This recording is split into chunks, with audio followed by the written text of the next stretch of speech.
go for refuge until I'm enlightened to the Buddha, the Dharma, and the Sangha. By the merits of giving and the other perfections, may I become a Buddha to benefit all sentient beings. I go for refuge until I'm enlightened to the Buddha, the Dharma, and the Sangha. By the merits of giving and the other perfections, may I become a Buddha to benefit all sentient beings. I go for refuge until I'm enlightened to the Buddha, the Dharma, and the Sangha. By the merits of giving and the other perfections, may I become a Buddha to benefit all sentient beings. And just briefly remember, I mean, the whole time we'll keep this in mind, but just briefly kind of now recall our motivation for being here to discuss and study and contemplate a little bit this teaching by Nagarjuna, that the motivation is compassion. It's altruism. It is the wish to become enlightened for the benefit of all sentient beings.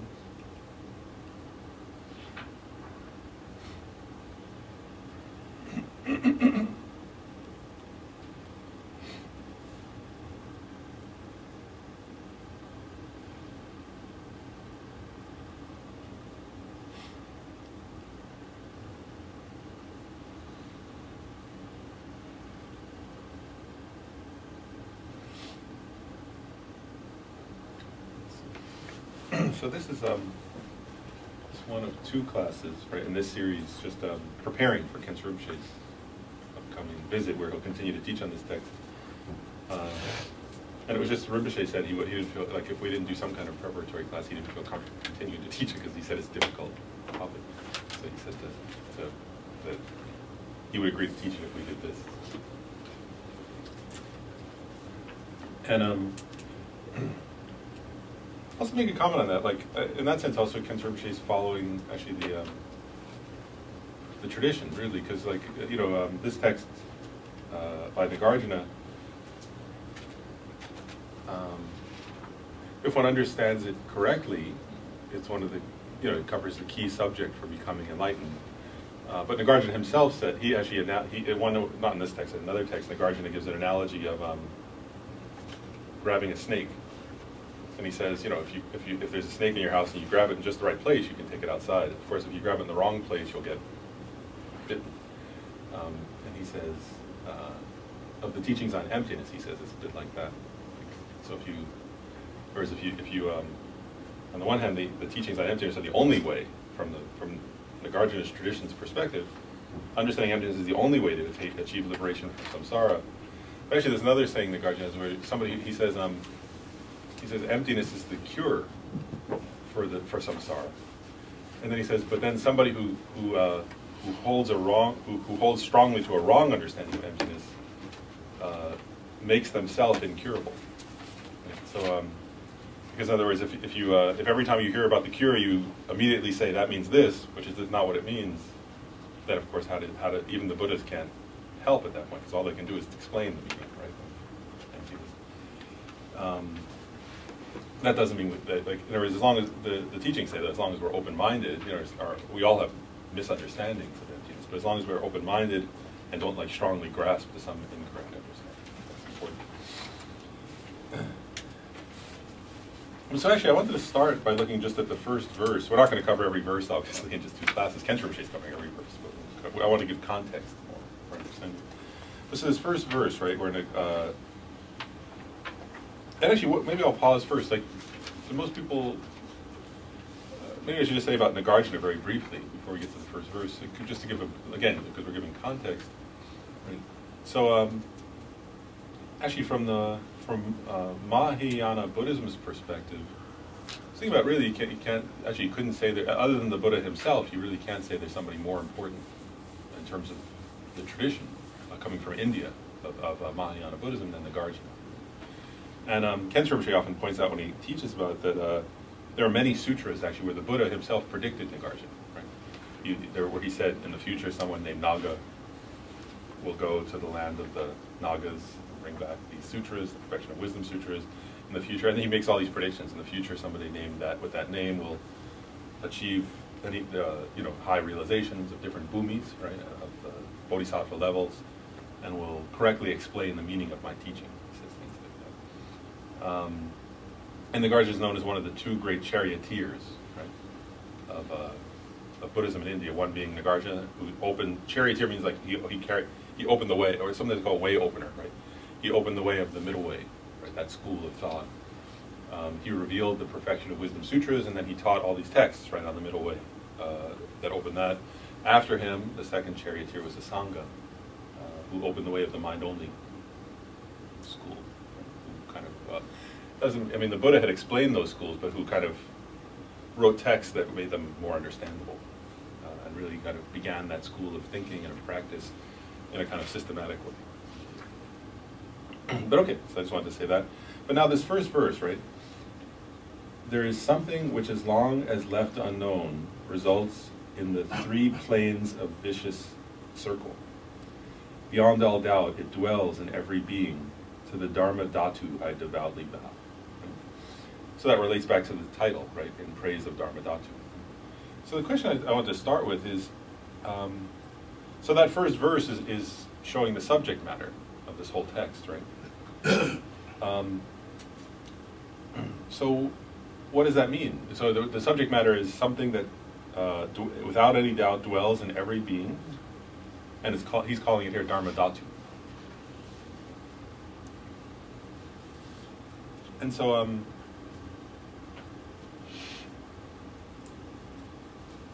actually, for those who were here when Kenshin Rinpoche, so what is he referring to? People remember? I'll answer. It's okay. But so in this sense, Dharmadhatu, right? In the concept of this text, Kenshin Rinpoche said last time that it throughout most of the text it's referring to Buddha. What we actually we use the term in English Buddha nature, which actually doesn't correspond really to the commonly used terms in Sanskrit or Tibetan. It's kind of an English word that people I don't really know the history of who made that up. Yeah, find out, like, see who. But really, like, there are two words, but we can use Buddha nature, it's fine, there's nothing wrong with that word, but usually one word is Tathagata Garbha, right, which means, like, Tathagata means, is an epithet of the Buddha, right, it means one thus gone. It's the same Sanskrit root as that gate, right, so Tathagata. That is the same root as in the Sanskrit mantra from the Heart Sutra, right? Gate, Paragate. So it's gone, right? And so it means one thus gone. It means one who's gone beyond the unenlightened state. And then Garbha sometimes can mean essence, right? Or sometimes can mean like, sometimes people translate it as like, usually essence is the best translation, I think, but some people translate it as like seed. Seed of Tathagata, or the essence of Tathagata. And another word that's sometimes used is Tibetan, I don't know what the Sanskrit is, but the Tibetan is rik, which is like lineage. So a person's, it doesn't mean your family lineage, it means your inner lineage, right? The Buddha lineage, in a sense. So those are, what's the word? More commonly used terms in Buddhist texts for what we're calling Buddha nature, and what Arya Nagarjuna here is calling Dharmadhatu.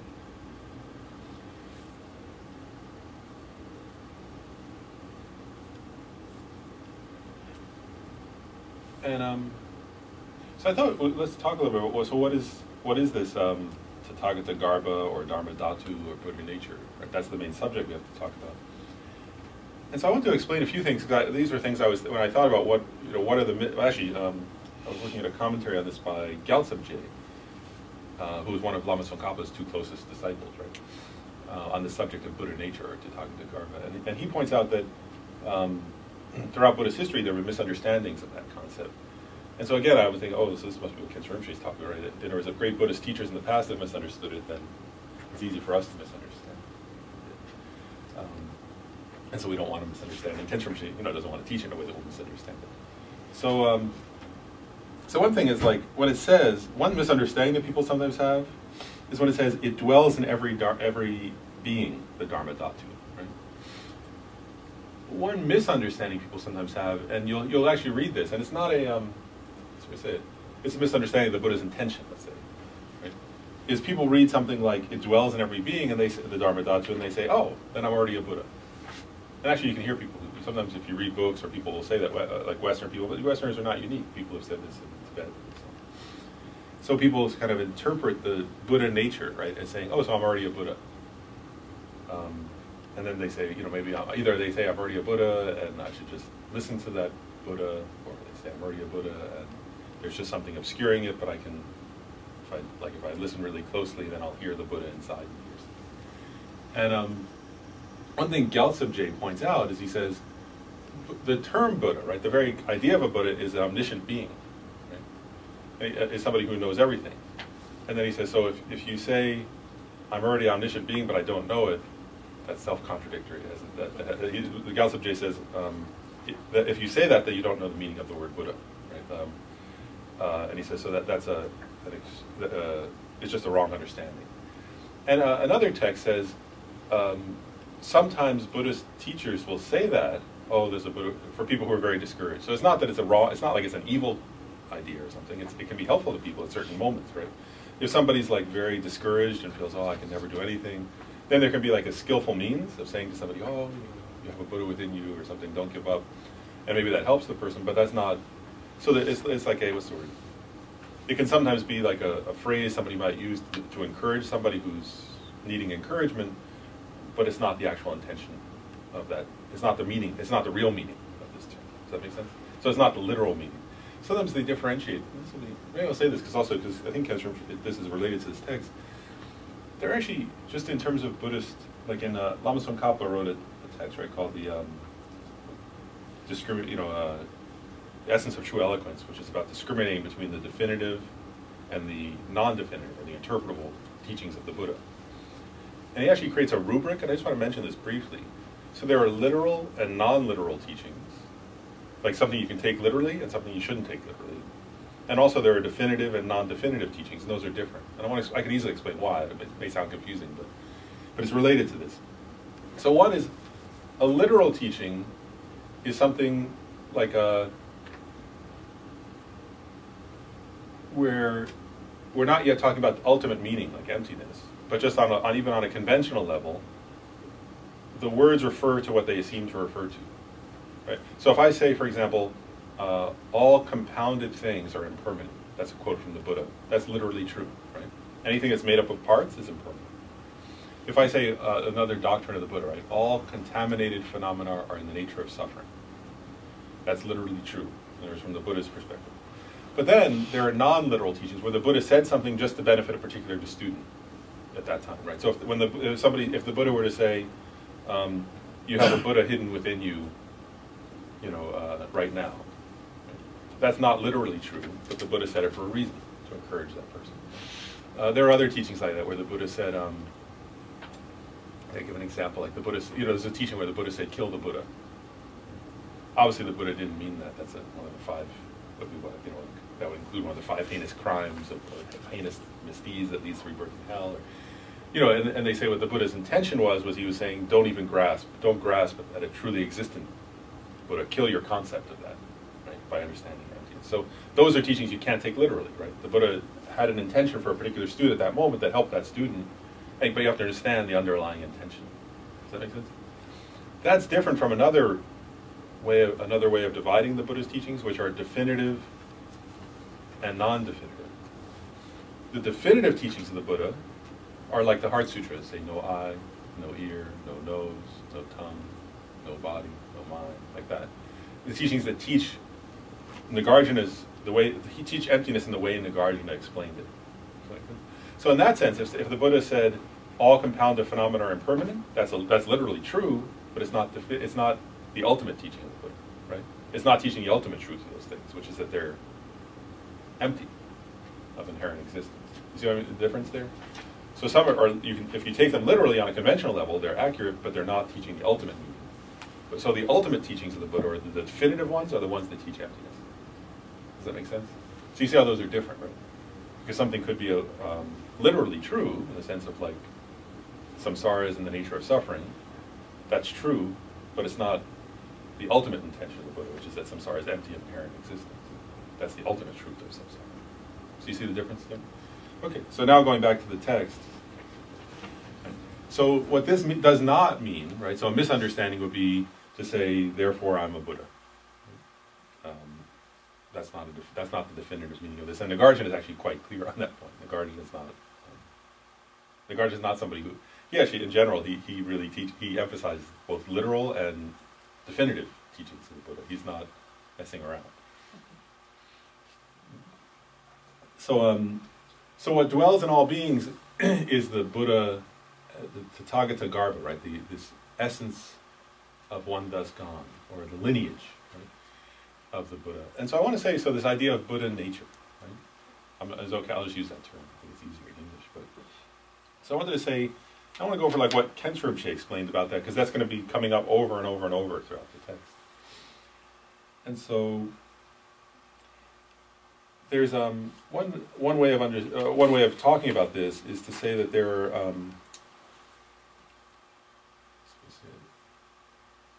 are two types, or two what's the word to use?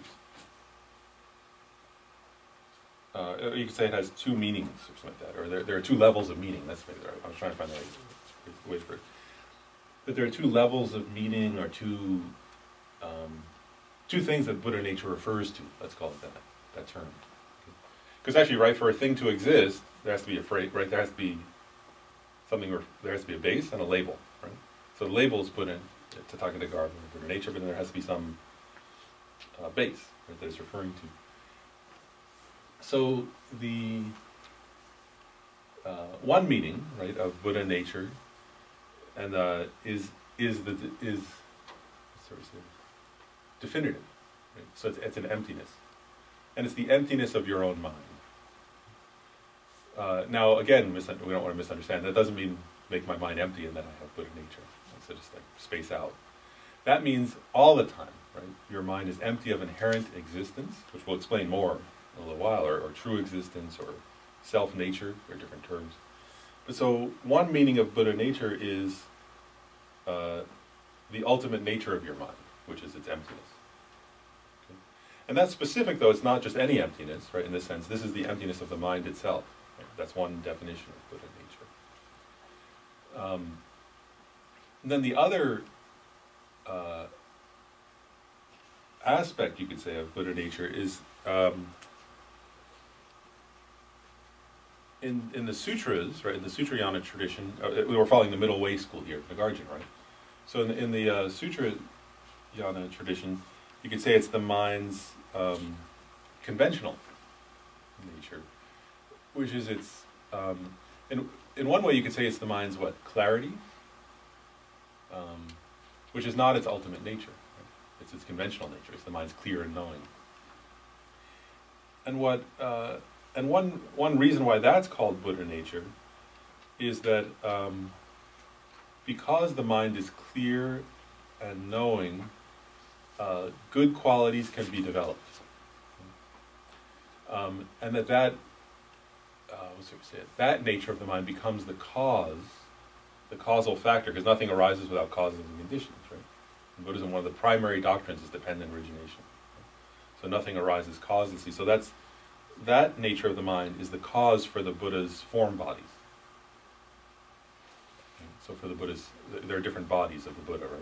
Yeah. Actually, let's go through that too, because that's in the text. So again, these are things why I get why Khenpo Rinpoche was saying, well, if people don't know these, then when he explains it, you can't understand what he's explaining. Right? And actually, so for this text, actually, really, if you want to understand it correctly, you need to know the four bodies of the Buddha. And I want to say something too. Body is a translation of kaya, right? Dharmakaya, Sambhogakaya. It's important a few things. One is Dharmakaya is not a body like this, right? But that's the term, so we'll use that term. Another important distinction is that the Buddha's four bodies are one way to say it is they're not four separate things.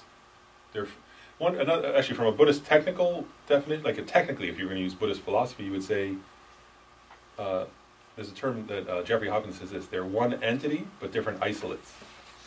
And what that really means from a philosophical point of view is if I say, that's Gabe, right? And then I say, Gabe is male. And then I say, Gabe is impermanent. Then I say, Gabe's intelligent, right?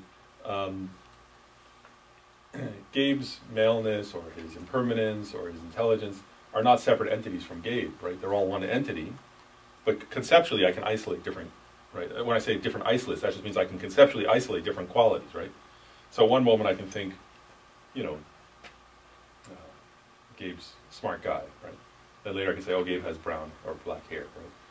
Like, I'm not, those are the same entity, right? But they're different conceptual categories. Does that make sense? So in a sense, like, the Buddha's four bodies are one entity, but they're different isolates. They're different ways of thinking. They're different conceptual ways of seeing the Buddha that are actually, from a Buddha's point of view, it's not, I don't think it's that really important. From our point of view, it's important. You have a question? Labels? Yeah, they're different labels.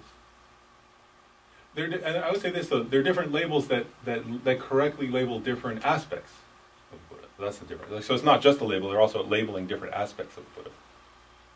In the same way that, like, you know, like Gabe's. If I say Gabe has black hair and Gabe's intelligent, those are two different labels, but they're also labeling different. It's like, I mean, his black hairness. There are other people with black hair who are not intelligent.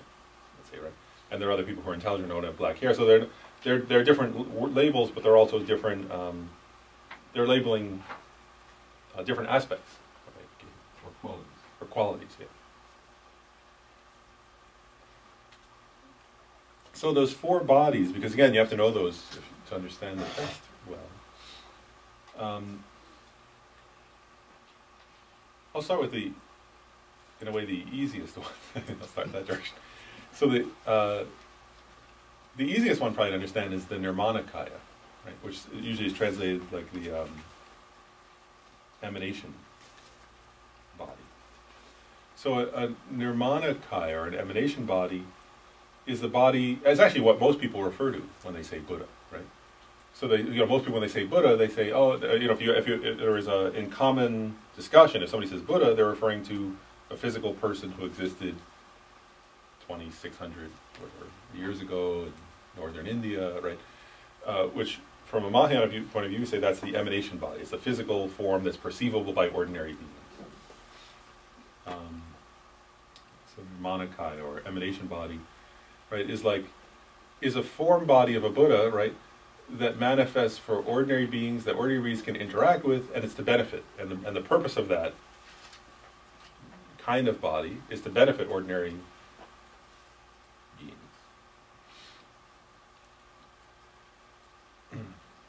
And so that body, like, so you say, you know, has aspects to it, has head and arms and legs and so on. Then there's the Sambhogakaya, right, which is ordinarily translated as enjoyment body.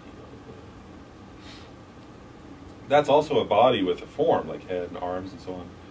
But they say that that body of Buddha is more subtle. It has, I won't go through the whole list, but there are 5 purities of that body. But one is that it abides in a pure land, and another is that it only teaches. There's only, not that it really teaches, but only bodhisattvas, only Arya bodhisattvas can perceive that body of Buddha. So you can see why the Buddha needs to emanate in the emanation body, because the rest of us can't benefit from that emanation, but the Arya bodhisattvas can, they say. So that body, it has a certain kind of, it has a kind of pure aspect. It abides in a pure land. It teaches only the kind of advanced Mahayana teachings, the advanced bodhisattvas, and so on. So that's the Sambhogakaya, or the enjoyment body of Buddha. Then there's the third of these 4 is the Dharmakaya, which is not a body with it's not a body with head, arms, and legs in that sense of body. But you could say it's the wisdom of the Buddha. So that mind is the Buddha, is the Buddha's mind, which simultaneously perceives emptiness and perceives all, is omniscient. Right? I said earlier, Gyaltsab myself, part of the definition of a Buddha is an omniscient being. Right? So that body of a Buddha also perceives all conventionally existent phenomena. And so I want to now pause before I get to the fourth body and say, so those three bodies, right, of a Buddha, are all the result. It was from this point of view, from a Sutrayana point of view. I'm differentiating this in Tantra. They differentiate a little differently, but especially in Highest Yoga Tantra. But because Highest Yoga Tantra talks about things that Sutras don't talk. It's not that it disagrees, but it differentiates more because it explains things that the Sutras don't explain. But anyway, those three bodies of a Buddha are the result of that kind of Buddha nature, right? The clear knowing, the conventionally existent Buddha nature, or the Buddha nature that relates to the conventional nature of mind, which is clear and knowing, and which can develop, right? So in other words, so we can know things now. Eventually, we can develop a point where we can know everything that's existent under Dharmakaya of Buddha. We have some compassion now, right? And because the mind is clear and knowing, that means we can develop our compassion more and more. And we can see that, right? The Holy Style often points out about this kind of Buddha nature when he talks about it, that you can see that, right? You can have a certain amount of love now, but then if you meditate on love, your love can get stronger. Right? If you contemplate and you make strong effort, then your sense of love can become more. And so Dalai Lama says, that's related to this kind of Buddha nature that the mind can develop. Right? And because there's nothing particularly obstructing it by nature, there's nothing in its nature that obstructs it. Because anger is not part of the nature. If the mind's basic nature is clear and knowing, that means anger is not in the basic nature of the mind. So we sometimes say anger is adventitious, right? It arises due to cause and conditions, and it can be limited. Jealousy, desire, and all those things, they're not in the nature of the mind, right? So they can be decreased. And then also because like a certain limited amount of compassion is not in the nature of the mind either, if you choose to, you can develop infinite compassion in the mind. Because the mind's nature is not it's not physical, and also it doesn't have, other than that it's clear and knowing, right, conventionally, it doesn't have some other obstructing limitations, like our body does, right? If you say, I want to become strong, there's a limit to how strong your arm can become. Right? But the mind, there's not a limit in that sense, because the mind's just basically clear and knowing. Right? So if you want to cultivate love, you can just keep cultivating it. If you want to eliminate hatred, you can eliminate it. That's the conventional nature. Then the ultimate nature of the mind, right, is emptiness. Right? So that's the other kind of Buddha nature, right, is the emptiness of the mind.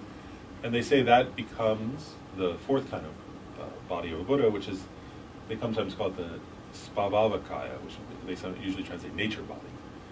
And what that really is the emptiness of a Buddha's mind, right? So actually, if now, going back to Rebecca's point about label, right? When somebody's unenlightened, right, then we say their mind is empty of inherent existence, and we label that Buddha nature. When somebody's a Buddha, their mind is still empty, right? And at that time, you label the emptiness of their mind the Svabhavakaya. So it's a different label depending on if it's a sentient being or a Buddha. Yeah. Is that the Rupakaya? No, Rupakaya is like a... is that a different body? Rupakaya is form body, is what that means. And so Rupakaya includes two. Includes, if you, in that way of category, sometimes they just say Rupakaya and Dharmakaya, if they want to say two bodies. So if you just say Rupakaya, that's a category that includes both the Nirmanakaya and the Sambhogakaya. Like, so you could say that Rupakaya is form body of a Buddha, so that includes those two. Is the form, because those both have form, right? So Rupa means form in Sanskrit. Okay. So Rupakaya is form body. And so you could say the form body of a Buddha is the two kinds of bodies that have physical form. So that would be the Nirmanakaya and the Sambhogakaya. That's the Rupakaya. Yeah. So there are historical Buddhas, a number. Yeah. Whatever that number. Numberless, they say. That designation is the Nirmanakaya in each of those. So the Sambhogakaya and the Dharmakaya and the Sambhogakaya are attributable to that particular Buddha. So you can differentiate between the Dharmakaya of Shakyamuni Buddha and Maitreya. Those are differential. Yeah. But aren't they also the same? That's the question. That's Uh-huh. good, yeah. That's where you were going.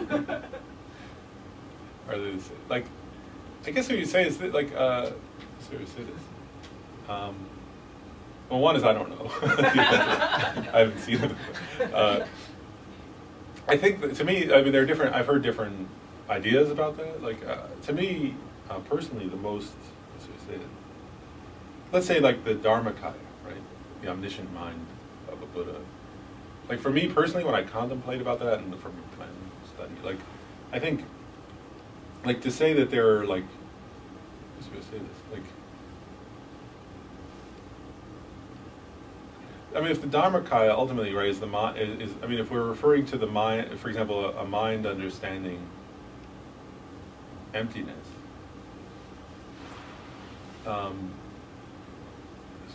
like,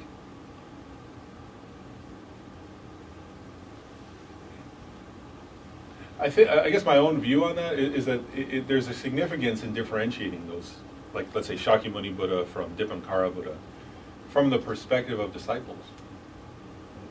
So from the perspective of the student, there's quite a big difference, actually. But also from evolution. Yeah, and from a historical perspective. But for evolution of that mind. Yeah, right. So then it is significant. From the perspective of the subjective experience of those Buddhas, it seems like, how could you differentiate two minds that are perceiving everything and perceiving their perception of emptiness is identical, and the perception of conventional phenomena is identical. So I'm not sure it's meaningful. In other words, if you're trying to do it from the perspective of a Buddha, I'm not sure what the meaning of that, or what the purpose of that would be. But from the point of view of sentient beings, it seems quite important, right? Because one is for understanding the historical evolution of beings and being able to discuss that, and the other is from the perspective of karmic relationships. So one person has a connection to Amitabha Buddha, and somebody else has a connection to the medicine Buddha, and that's important for them. So to say, oh, they're the same, seems not helpful. So it's the qualities, the enlightened qualities. You could say that, the qualities of the same. It's important because it makes it attainable. Yeah. It makes it attainable. Yeah, whereas if we say there's a differential. Yeah. I think it's important to differentiate them from our perspective. Whether they're differential from the Buddha's perspective is different. I think it's a different question. But that I don't. That's what I'd say. I don't know. You remember even reading whether it's. I don't know, how do you differentiate it from a Buddhist perspective? When Geshe Wangmo was here, somebody had asked a question sort of similar to this, and she had said that it's not that you just become one mind. No. It's not like it's a stream and everybody just becomes. Right. That's true. How did you spell that? 420 again? Did you spell that?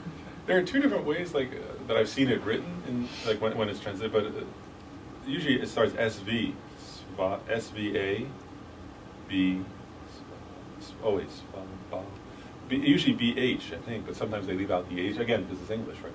They're trying to get Sanskrit, but usually where I would, so SVA, BHA, yeah, BHA, and then VA, Spavava, like that. Which means nature, right? S-B-A, spot. Wait, Isn't there did I a say ga right? in there? What? Isn't there a ga in there? A G? Spavava. No. Oh, okay. That's what I'm not. And then Kaya. Some people do it Spavava. Yeah, some people say, yeah, Spavavikaya. But that's too complicated for me right now. I'm just trying to spell out without writing it down. But there are two different ways it's written. So sometimes it's written Spavavakaya, and sometimes it's written Spavavakikaya, which is, you can look it up then. If you Google it, it'll be. But okay, but so you get it. The really important thing to get out of this, though, is when we, for an ordinary sentient being, your mind's ultimate nature is emptiness, is its own emptiness, right? Emptiness of mind. The emptiness of the mind is the ultimate nature of the mind. And when you become a Buddha, that emptiness of your mind will be labeled Spavavakaya, the nature body of a Buddha. Nature in that case means the ultimate nature. Right? What's the ultimate nature of Buddha's mind? It's emptiness. What's the ultimate nature of your mind? It's emptiness. Right? In that sense, and in that way, you could see how, like, somebody could say, in the sense of your mind being empty of inherent existence, you're the same. You and a Buddha are not different that way. That doesn't mean you're a Buddha, no. but you're not different in that way. Right? And actually, one thing Nagarjuna's tradition says, right, is actually it's because your mind is empty that you can become a Buddha. Right? If your mind had some inherent nature now as being what it is, well, then that would be inherent to your mind, so it couldn't become something else. Right? It couldn't become the mind of a Buddha. It would be stuck as the mind of ascension. If your mind were inherently the mind of ascension being in samsara, right, then you would always have to be ascension being in samsara, and you could never become a Buddha. So the fact that your mind is empty of an inherent nature means, actually, because Nagarjuna says this, he says, dependent origination is only possible for that which is empty. And that which is empty, so there is and that which is empty is dependently arisen, right? So that's an important point. So there is why can you become a Buddha? Because you can change, right? Why can you change? Because of causes and conditions. Right? If your mind can change because of causes and conditions, that means it doesn't have some inherent nature that's unchangeable, or even that exists, actually, inherently. And we get into more about that in a few minutes.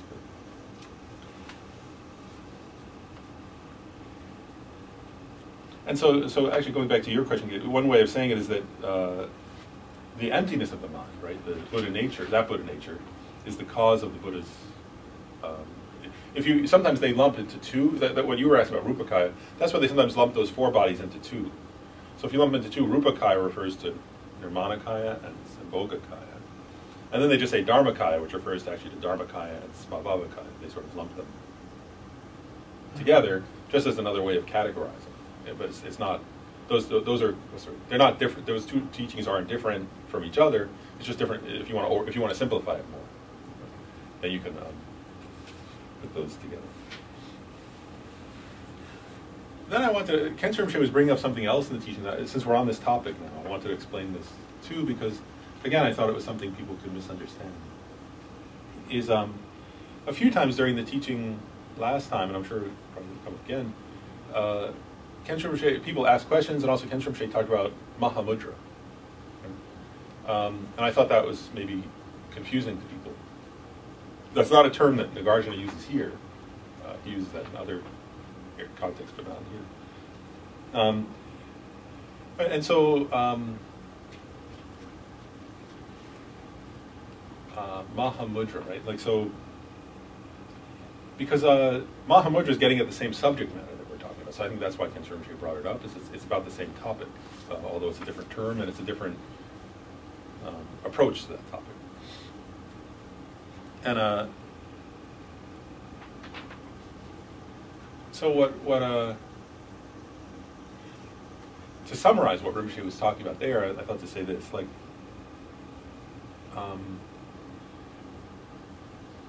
Rinpoche was making reference to actually a text on Mahamudra by the first Panchen Lama, Losing Choki Gyaltsen. And what Rinpoche was sort of making reference to was that there are meditations that are sometimes called Mahamudra that are not the definitive Mahamudra. But it's okay to call them that, but they're not the definitive meaning of Mahamudra. Where a person meditates on the conventional nature of their own mind. So they meditate on the mind as that which is clear. Now it's not intellectual, it's experiential, right? The person's sort of looking internally at the mind, right? They're looking at their own mind. And they identify experientially that clear, knowing, conventional nature of the mind, and they meditate on that, which means they focus single-pointedly on that nature, right, that conventional nature of the mind. So they find their inner experience of that which is clear and knowing, right, their own stream of consciousness, you could call it, their own conventional nature of mind, and they meditate on that, right? And they develop, and that's a technique that a person can use if they want to, right, to develop single-pointed concentration. So in other words, instead of meditating on, like in the Lam Rim, sometimes you meditate on the form of a Buddha. Right? In this one, instead of meditating on the form of a Buddha, you're meditating on the conventional nature of your own mind. And then you can develop, if you want to, if somebody tries hard, they can develop single-pointed concentration or even calm abiding, focusing on that phenomenon, which is the conventional nature of the mind. Now, on a pause, right? If we relate that to what we were saying earlier, right? Well, they're meditating on the conventional nature of the mind is one of the two. You can identify with one of the two Buddha natures, right? And then, so that's a useful technique, and it's related to what we're talking about. What Rinpoche was saying, though, also was that that from according to the Panchen Lama's text, he says it's important not to get confused, though. Some people, because we use the term nature of mind, there are terms that are similar, right? One is the person is meditating on the nature of their own mind. You could also say the person is meditating on Mahamudra. You could also say the person is meditating on Buddha nature or something like that, right? And it could seem then like they're meditating on the ultimate. Going back to what I was saying earlier, there's the now there actually remember that rubric I did earlier, like so they're meditating. Is the conventional nature of the mind clear and knowing? Yes, right. So that's it's the literal teaching of the Buddha, right? That's literally true. But is that the ultimate? Right? Is that the definitive teaching of the Buddha? No. And sometimes people misunderstand that. You know, it's because it's very profound. Or you can imagine now, right? Imagine a person who's meditating and they can develop single-pointed concentration on this very subtle, clear, knowing aspect of the mind. That's a very profound experience. And sometimes people then think, oh, so and also it seems similar to some descriptions of emptiness, right? It's spacious. It's not, what's the word? It doesn't have any form. It's kind of open, right? And so sometimes people think that's emptiness. And what the Panchen Lama says, and Khenpo Rinpoche was saying, is that that's a mistake that stops the person from becoming enlightened. Whereas if the person says, now I've realized emptiness, because I've realized that clear knowing nature of my own mind, great, and they just sort of focus on that, they never then go on to use the analysis that Nagarjuna provides, that person will develop calm abiding, but they won't become enlightened, right? Because they won't realize emptiness. They can not only will not become enlightened, they can't even realize the first bhumi, for example. You know, they can't see emptiness directly because they haven't realized emptiness. Right? And so what Khenpo Rinpoche was saying was that we have to be careful not to. That's a useful form of meditation, but we have to be careful not to get the wrong idea that that's emptiness. And you can see, though, I really think you can see that, right? As you can see how there is both from the terms, right? Somebody says, meditating on the nature of my mind. Well, why isn't that emptiness? That's the nature. But it's not the ultimate nature. And also some of the terms are similar, right, Mahamudra. But Khenpo Rinpoche says the real meaning, and he's following the first Panchen Lama, that the real meaning of Mahamudra is the emptiness of mind. And so what the Panchen Lama says is once that person has achieved the calm abiding on the conventional nature of the mind, he actually says then they take like a little bit of their consciousness or their reasoning ability, and then they analyze using Nagarjuna's reasonings. Does that have inherent existence or not? And then there are various kinds of reasoning. You know, if it has inherent existence, that which is clear and knowing, it should be able to be findable. Okay? And they search and they use you can go over it, but there are different kinds of reasonings to prove to yourself experientially that the mind has no inherent existence. And that's the realization of emptiness, which is the actual definitive Mahamudra. And somebody was asking about this, like where that some Buddhist teachers even historically have taught that conventional nature of the mind was the ultimate. And that's just, the Panchen Lama says, some people, actually the Panchen Lama's text says, he says something like, some people have asserted that that's the ultimate, and then says, I, Panchen, those in Jogi, also say that's incorrect. That the correct is the ultimate nature of mind has to be an emptiness. There's a wonderful book I just became aware of by His Holiness, which is a compilation of his teachings that he gave on a Longchenpa text, Mind and Comfort and Ease, where it's all on this topic. The same stuff, yeah. And it really, he's, of course, excellent about delineating the different terminology of these things, and also making the distinction between the coarse mind and exactly what you're talking about. So I recommend that highly. A great resource. Mind in comfort and ease. That's not the whole thing, but Mind what? mind in comfort and ease. By the Dalai Lama. His By Holiness. Well, actually, that text was by Longchenpa, Right, but but it's the a book is commentary. called, if you look it up, you'll find it. That sounds good. It's amazing.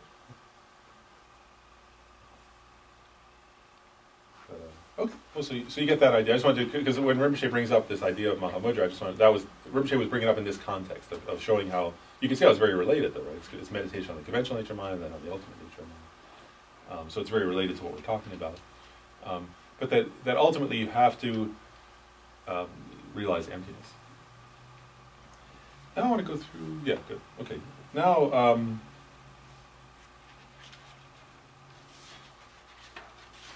let's look actually, let's keep going because these relate. Verse 2, when that which forms the cause for all samsara is purified along the stages of the path, this purity itself is nirvana. Precisely this, the Dharmakaya too. And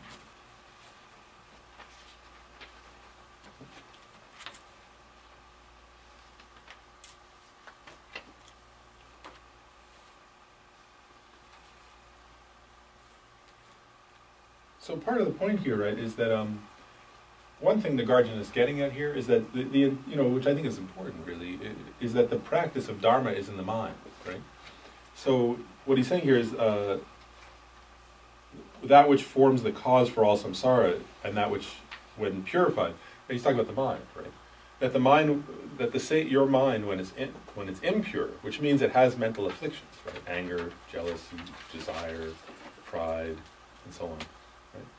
Then the mind serves as the basis for the arising of samsaric existence.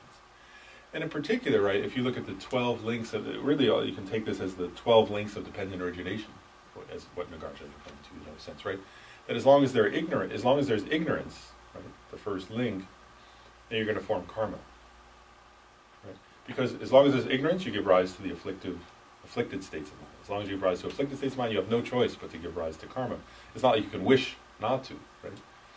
And as long as you give rise to karma, then there's going to be rebirth, and then and so on. You can go through all the links, but there is going to be samsaric existence, right? But in that same mind, right, if you get rid of that first link of ignorance by realizing the ultimate truth, right, then you don't give rise to all the other links, right? And so that's why this purity itself is nirvana, right? So it's the mind, it's that same mind, right? The same basic, clear, knowing mind. When it gives rise to ignorance, there's samsara. When ignorance is destroyed by wisdom, that itself is nirvana. And that's important, right? Nirvana is not some place, right? Nirvana is not some thing, right? Nirvana is, and samsara is also, samsara, as we've said that before in some of the other classes, right? Samsara is your own aggregates, right? Your own body and mind conditioned by ignorance. When you no longer have ignorance, right, in your continuum, right, then there's no more, that itself is nirvana. And now, then I want to, okay, so then Arya Nagarjuna starts to go through these different metaphors, right? There are metaphors for Buddha nature, right? So he talks about things like butter being, that butter is in, how do you say it? As butter, though inherent in milk, is mixed with it, it does not appear. So the Dharmadhatu is not seen as long as it's mixed together with the afflictions. And he gives other examples, a butter lamp inside of a vase. He gives a whole series of metaphors, right? Or a gem that's inside of, like a sapphire, he talks about. It's inside of, sometimes you see that, right? Where there's like a stone, like a precious stone, but it's inside of rock, And so when you look at it, all you can see is rock. You can't, and the stone inside can't shine forth unless somebody, it's called a lapidary, unless a lapidary cuts away parts. No one's watched a guy do that. Where there's like gross rock and they cut it, and you have to use it's actually a good metaphor, I think, for Dharma, because they use a diamond wheel. Right? It's a wheel made of diamond dust, or like lined with diamond dust, right? And they use that to cut, because that can cut through anything. Right? That's a great metaphor, I think, for the wisdom understanding emptiness, which can cut through any delusions and reveal the precious gem within.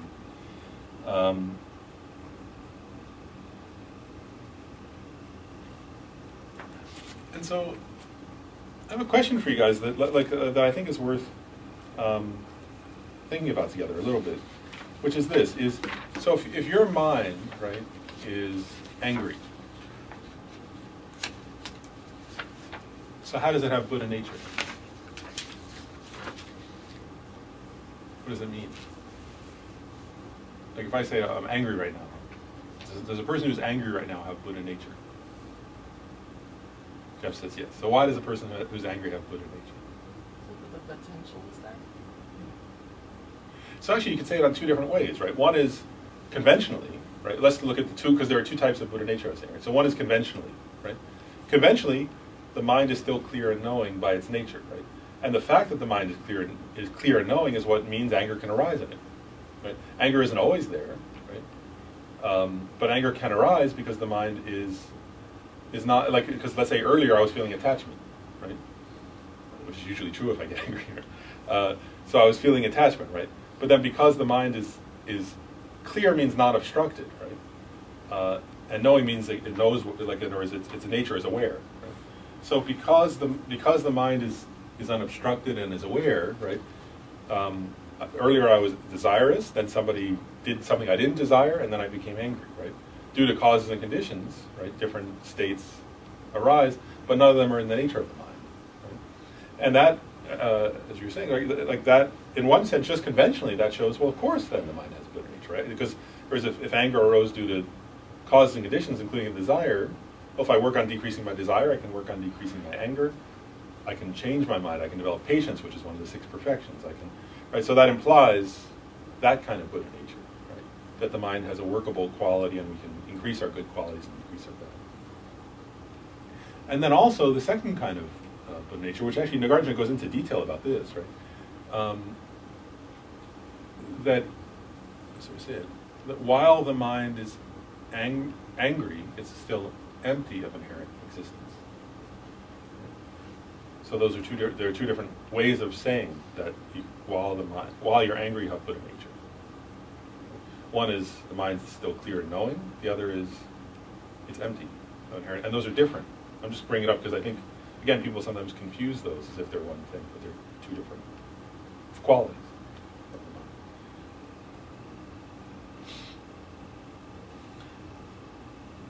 I guess, trying to think. So do people get, though, like also the, one has to apply the path to the mind, right? And what this text is saying over and over in different ways, and in different ways, let's say, is that the path, right, from being an ordinary being to being enlightened involves purifying the mind of the afflictions, right? So of all those different sort of negative states of mind, or afflicted states of mind, states of mind that cause suffering. And then I want to, which verse was it? Because that relates to an important point here that I think comes up numerous times. But I guess, well, I'll say one thing. Okay, there it is. But first I'll say this. Those metaphors are really important, first of all. I want to say, first of all, they're important. We can go through them sometime, but maybe next time. I don't want to go through each one separately right now. But they're important. One is that you can differentiate them as sort of, they're all metaphors for Buddha nature, but they sort of, each metaphor has its own significance in a way. But, and we'll get to that maybe another time. But I think one thing that's important is these metaphors are also encouraging, you know. Whereas, like, if you relate to them for yourself, right, it's the same, you know, it's like, there's a reason why they use those metaphors, right? Which is like, it's saying, it's encouraging, right? By saying there's a sapphire inside, you know, because all we usually see, right, as ordinary beings, what do we see? We just see the rock, right?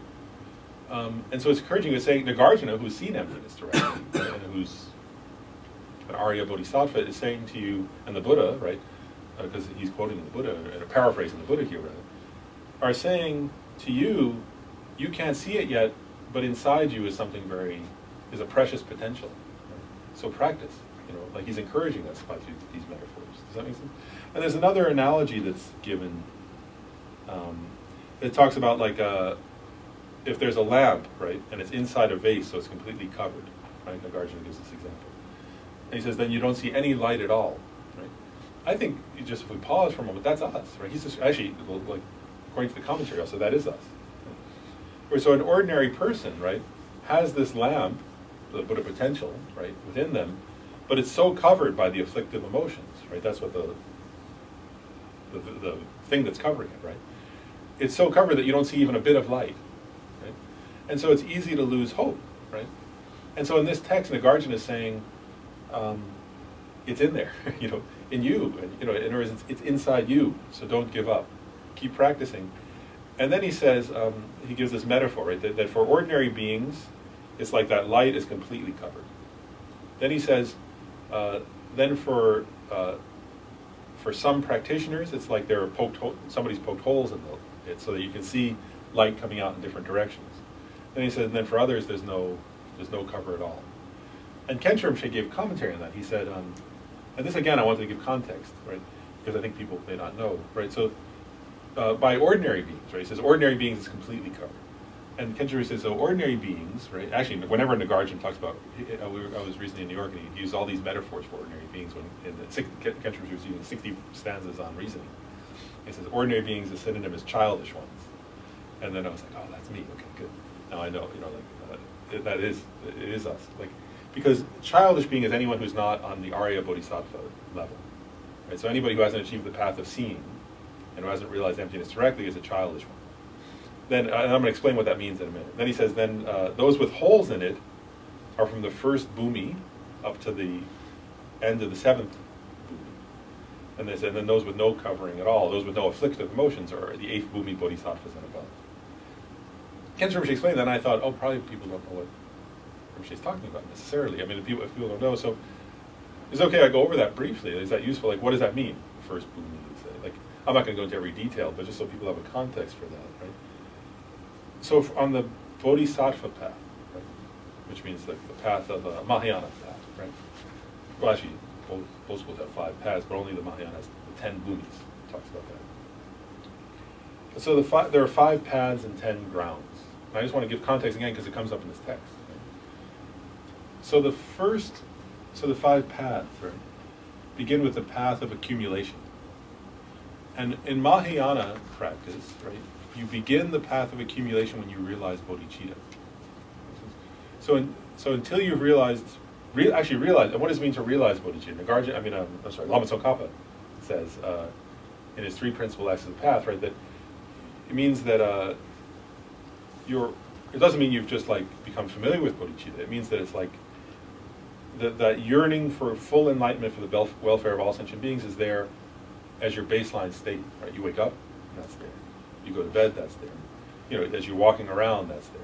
And it doesn't take effort all the time to bring it up. To get to that point, you have to make a lot of effort, right, at the beginning.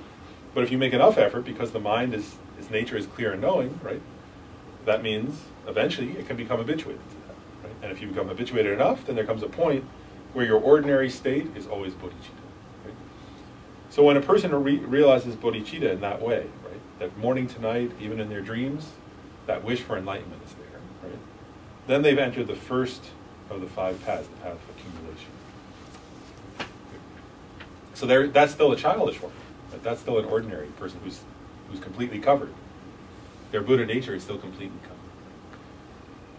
So then the person practice, then on that path, right, the path of accumulation,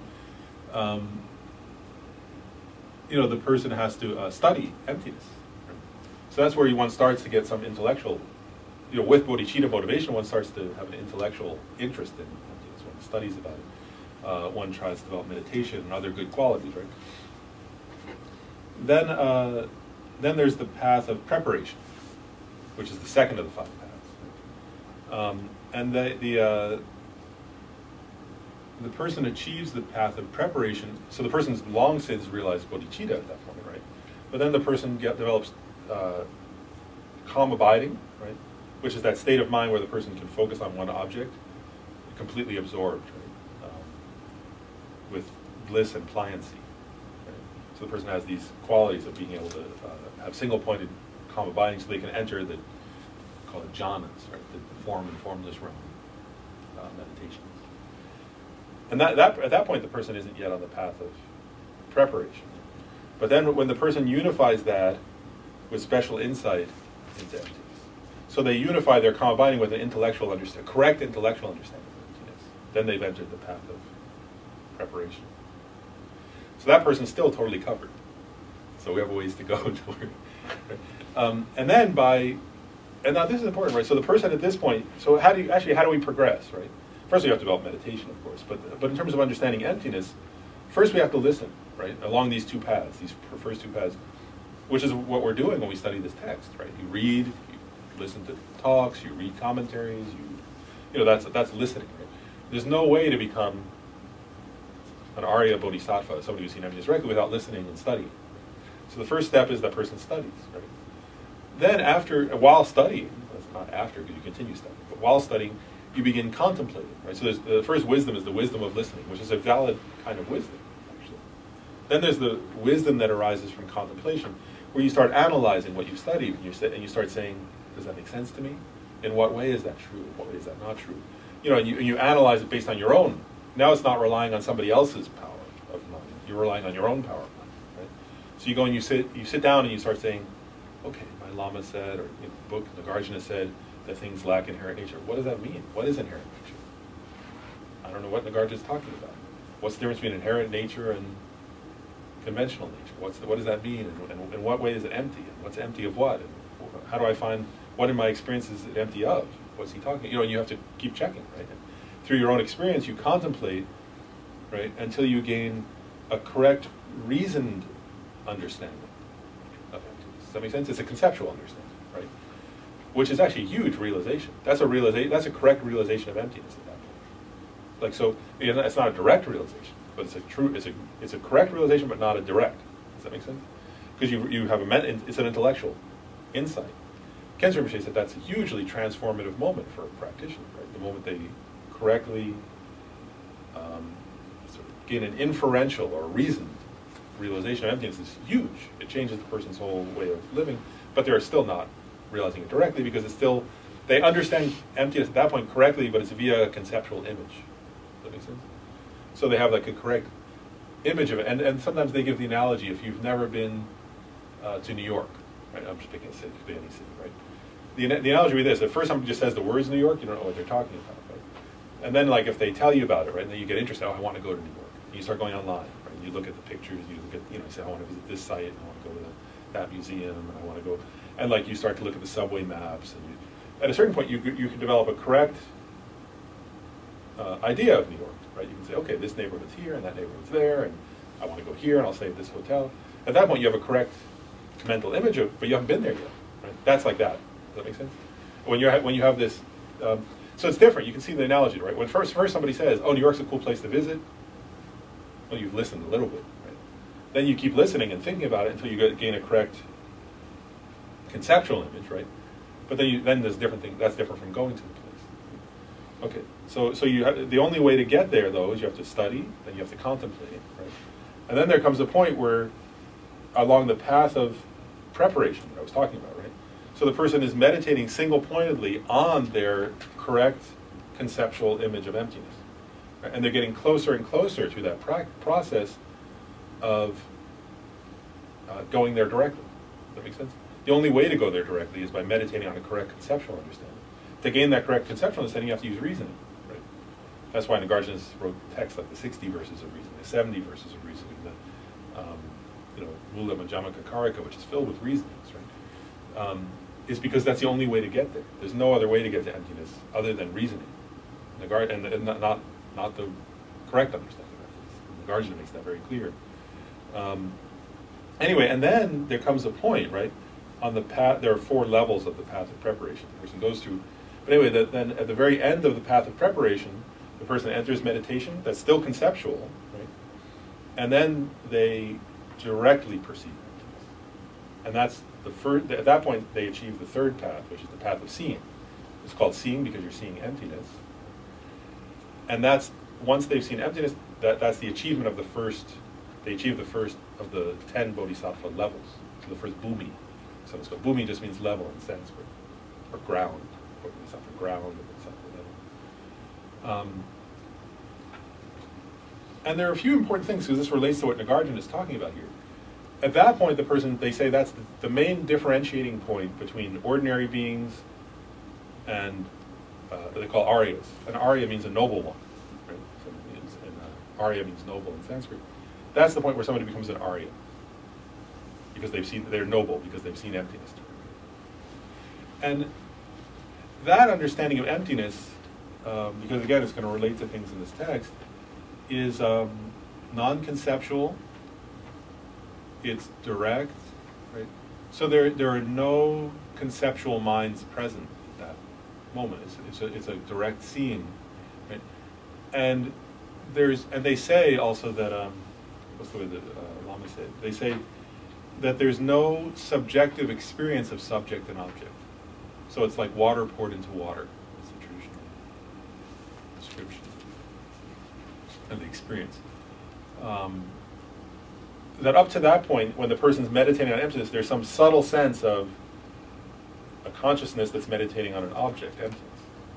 At this point in practice, on the path of seeing, when the person is directly perceiving emptiness, it's totally non-conceptual, and there's no sense of subject. A subject meditating on an object experientially, there's no sense of it. And at that point, the person has achieved certain what they call cessations, which means that because the direct realization of emptiness is the antidote to afflictive emotions. So at that point, the person begins to have actual cessations, where that experience of the wisdom understanding emptiness destroys the ability to give rise to certain kinds of deluded states. And then, then the person's achieved the path of seeing and the first bodhisattva level. Right? Then the person goes on through, right there, as I said, there are 9 levels, right, or bodhisattva levels. So what do you see, when you see the mind is knowing? That you could experience anywhere on the path of accumulation or preparation, either one, depending on the person. Okay. Yeah, the person who's the practitioner could experience that on the path of accumulation or preparation. Just depends on the person. Oh, okay. But you would have experienced that long before you experience, or sometime before you experience direct realization of emptiness. Okay. And then, okay, so then the next 7 bodhisattva level, right? So the first through the end of the 7th, the person, this is an important point because it relates to what we were talking about, that that practitioner now has realized emptiness and has realized bodhicitta, and has miraculous abilities and so on, but they're still not completely free from afflictive emotions. And so that person can still give rise to kind of, they're actually, as they progress through those levels, they're getting rid of more and more afflictive emotions. That's, they keep going back and forth between practicing the other 5 perfections, right, mainly, like generosity, patience, joyful effort, and meditation, and practicing the perfection of wisdom. Right? And by practicing those, all 6 perfections, they're both accumulating the causes of Buddhahood, and they're eliminating more and more afflictive emotions. And then when they, on the 8th bodhisattva level, the person eliminates all afflictive emotions. So they're now, at that point, they're free from samsara. So that's why, in that analogy, at that point, there's no more afflictive emotions to cover their Buddha nature. Right? Now that makes sense, right? Why did Kenshin Rinpoche say, up to the first bhumi, you're completely covered. Right? Then from the 1st to the 7th, you're poking holes. Right? And then at the 8th on, there's no more. That's why, because there are no more afflictive emotions. So then from the 8th to the 10th, the practitioner, the bodhisattva, doesn't have any more samsara themselves, but they're eliminating the obstructions to omniscience.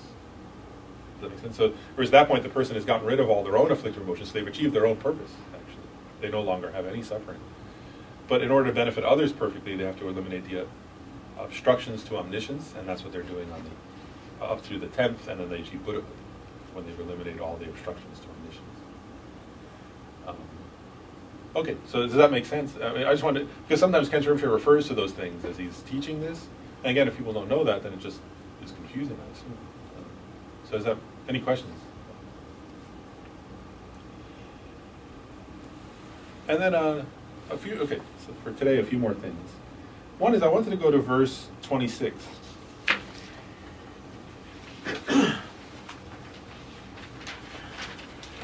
Where it says, impermanent and suffering and empty, 3 designations purify the mind. But what refines the mind to its utmost is the teaching that nothing has any self-nature. Actually, I'll look this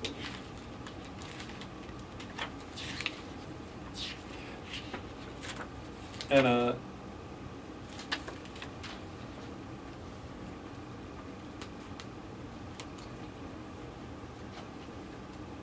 wanted to say there, this gets back again to that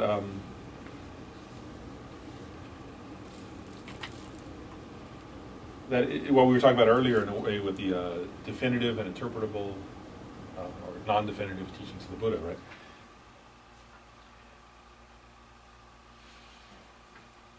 So there's a list of 4, right? Sometimes impermanence, which means all compounded phenomena are impermanent. Suffering, right? Like that all contaminated phenomena are suffering. Then this one, empty, right? In this sense, this is not yet getting at the. In this context, that they sometimes talk about selflessness or emptiness. That's a grosser kind of empty. Sometimes it's talked about as empty of a permanent, unitary, independent self. For example, that's one gross kind of emptiness. That's true. In other words, things are empty of a permanent, unitary. What was it? I got the order. I changed the order. Permanent, unitary, independent self. But that's not the most subtle kind of emptiness. And so what this is saying is, what this is getting at, I just wanted to go into detail, because Nagarjuna talks about this a lot, is that there are many teachings of the Buddha that are, first of all, that are literally true, like these, right? And that benefit practitioners very much. In other words, it's hugely helpful to meditate on impermanence, right? And actually, nobody would get interested.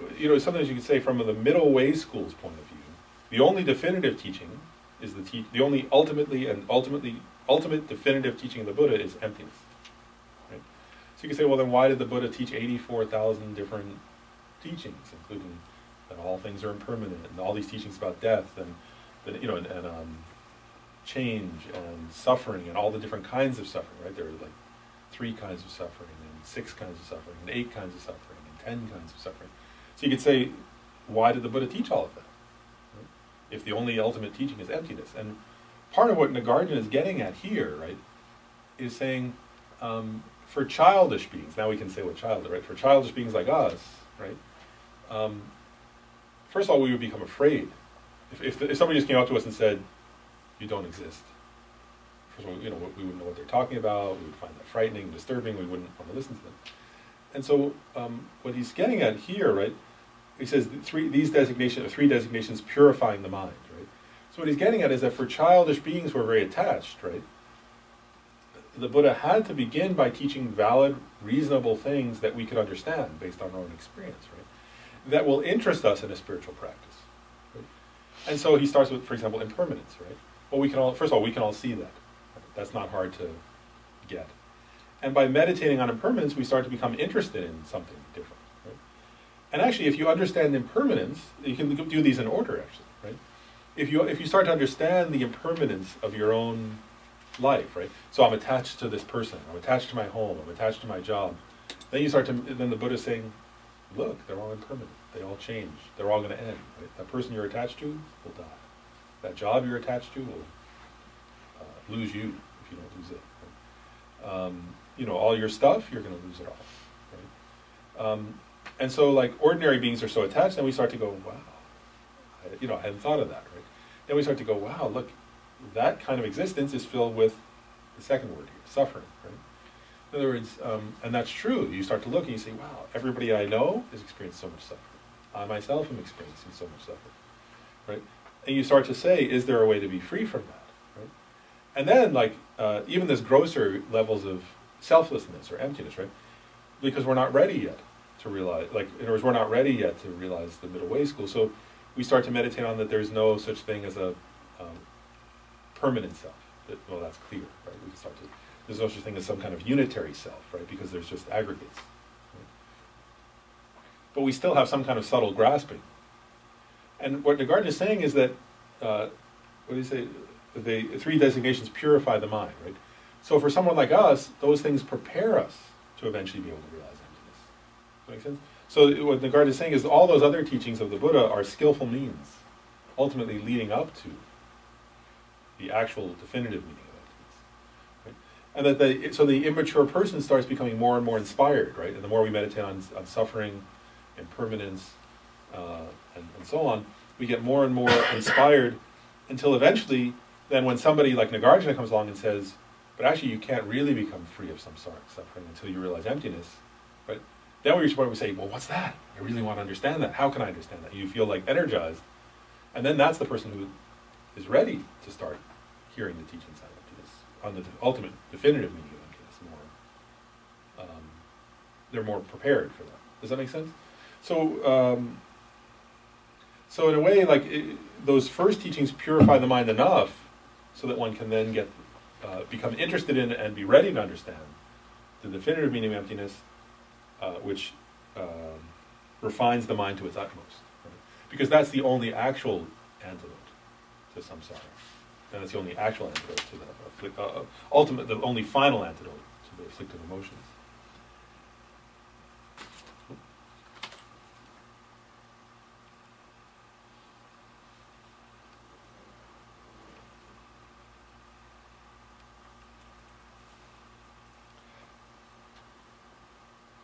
So now let's go to verse 30 and 31 to talk, because I want to at least talk a little bit about 30, 31, 32. Let's look at those all together.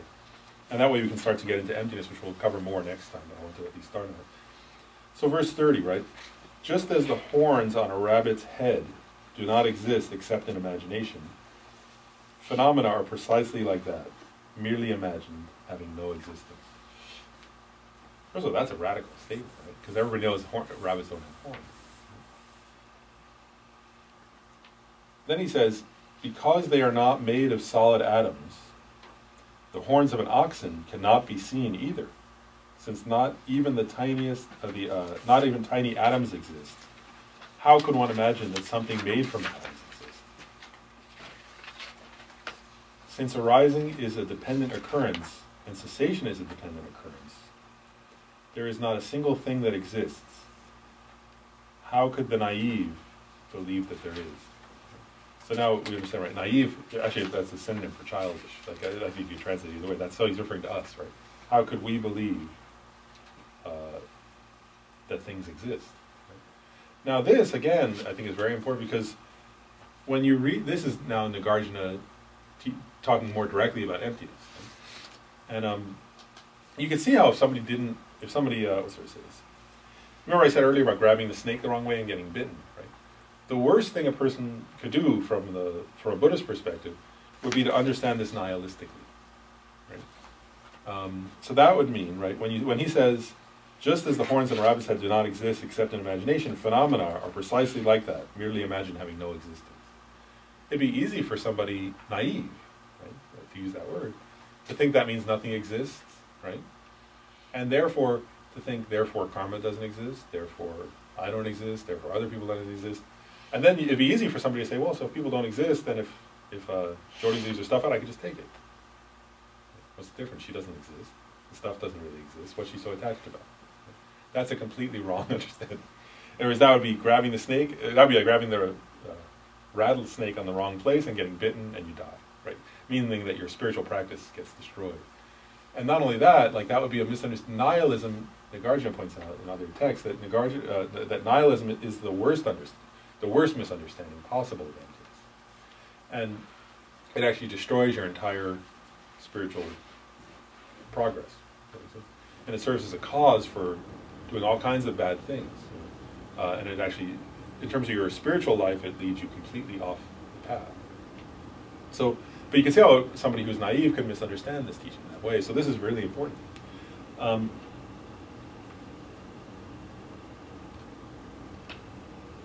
And so what is Nagarjuna talking about here is what I think we want to explore a little bit.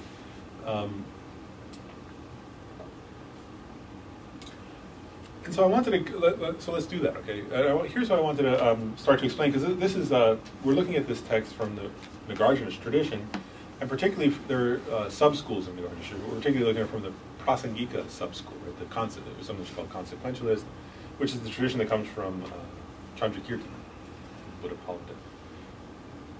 Because they're within the middle way school, there have been different sub-schools, but they all fall in Nagarjuna. So we're looking at it from that point.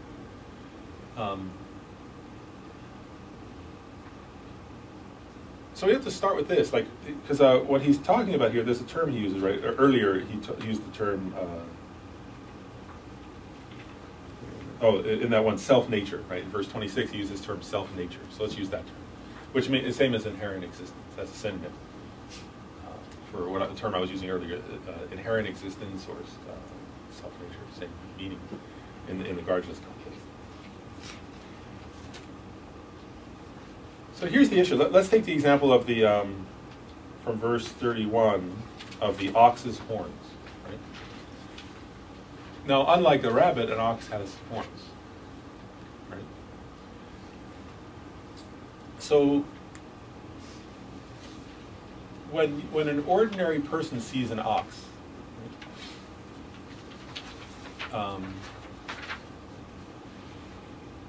they see horns, first of all.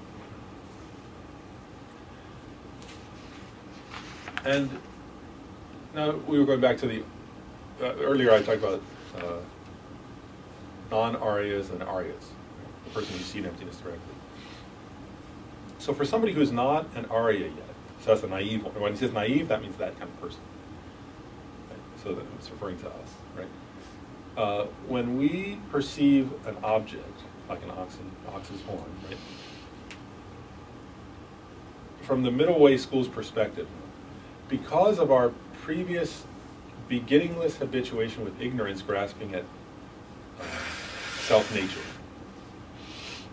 things always appear to us, first of all, you could say dualistically, and also they appear to us to have their own self-nature. So they appear to exist independently, to exist from their own side, and to exist inherently. Right? And so that's clearly true, actually. Imagine if if you suddenly, let's say, if you were standing somewhere and there was an ox there, and then suddenly, like a wild ox, and the gate opened, and the ox had very big horns, right? A feeling of fear would arise, right? If the ox was looking at you like this, you know, and you would feel out there is something that can hurt you, right? And there will be a very clear experience of something. First of all, it exists out there. It exists from its own side. It exists independently. It exists inherently, and it's real out there. And part of what this middle way school is saying is that every time we perceive anything, actually, there is a quality. There are certain qualities there. There's a dualistic quality of perceiver and perceived as separate, independent entities, and there's a sense of that this I exists inherently and independently here, and that object exists inherently and independently there.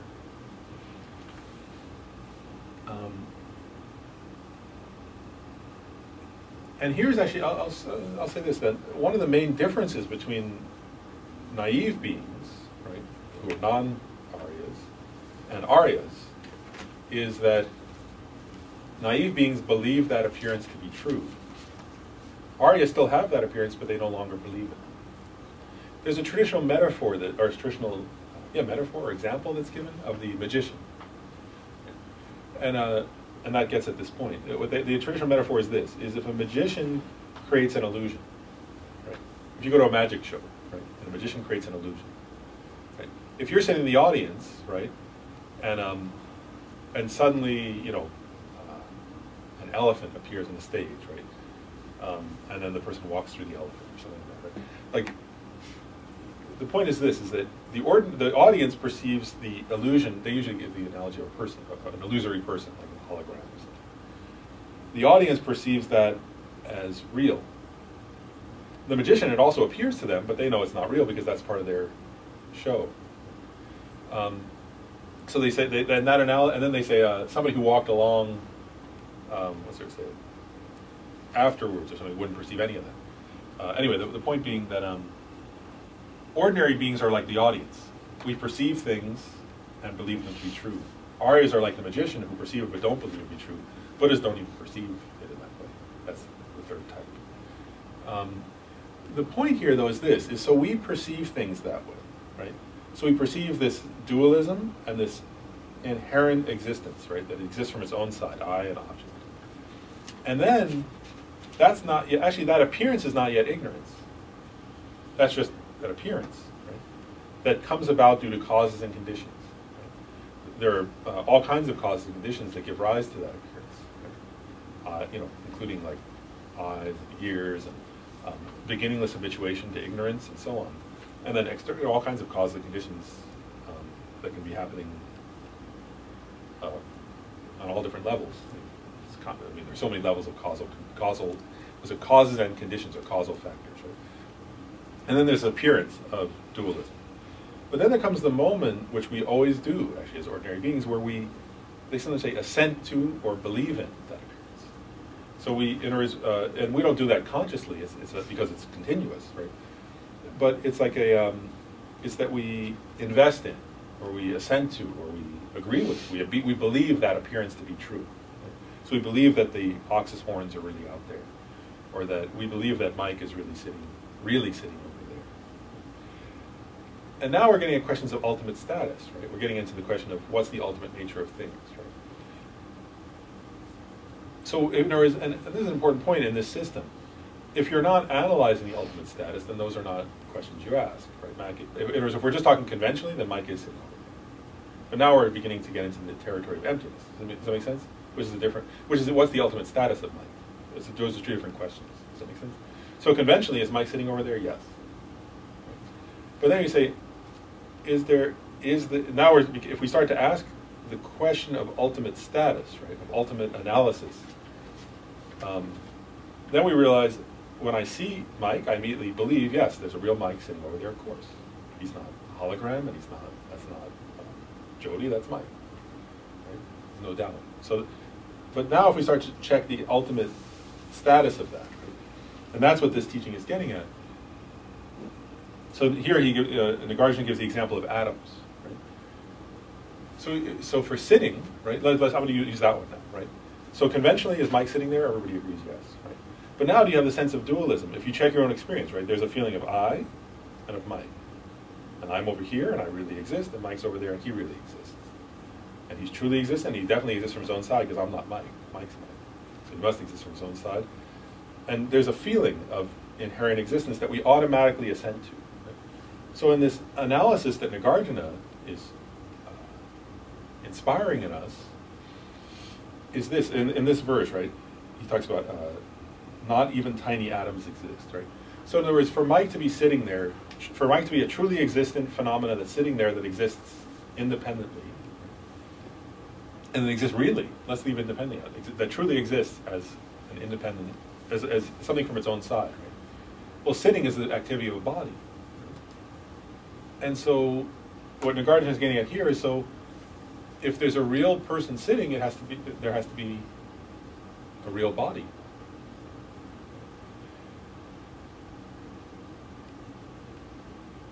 So then you start to analyze, right, and people are familiar with this, I think anybody who's studied this a little bit, right, that you can begin to analyze this is one level of analysis, which is not the subtlest yet, right, but is analysis on the level of parts. So we could start by saying, is Mike's big toe sitting? No. Is Mike's hair sitting? Is Mike's beard sitting? Is Mike's left nostril sitting? So we're trying to find where is if there's some truly existent thing from its own side that's sitting, it should be findable under analysis. Right? That's the point here. Right? If it truly exists out there, I should be able to find it, and I analyze. Right? Nagarjuna is saying then if you go smaller and smaller, right? Well, okay, forget about those parts, but I'm going to look at on an atomic level, right? And Nagarjuna is saying atoms still have parts, right? Because that's what he's getting at here, right? So in other words, if I say, well, at least there are atoms there, right? But actually atoms have parts, right? So which part of the atom is the atom that makes up Mike? And even like if you get to the smallest, like, let's say a neutron or something, right? Well, that has parts, right? And so I can't even find, what Nagarjuna is saying here is, actually if you analyze, you can't even find an atom that's self-existent, right? That has any self-nature. Whereas that if you analyze it, that holds up under analysis as being an atom, right? If you step back and you don't analyze it, yes, there are atoms, right? But if you analyze the atom for its parts, you can't find anything that has a nature. There's like, And actually, one way of saying this is, I thought there was Mike sitting there, right? But then at one level of analysis, I said, well, wait a second, there are parts. There's toes, there's hair. None of those are inherently Mike, right? If it was, then when Mike goes and gets a haircut, you know, I could like pick those up and take it home, and I'll be living with Mike then, right? But it doesn't work that way, right? Because those are not inherently Mike, right? So is that the way it works? No. So actually, one question is like, if something's inherently Mike, right, and is Mike from its own side, but actually that's not. There is like, that's if you analyze it, right. So you're checking now, right? So none of those parts are inherently Mike, right?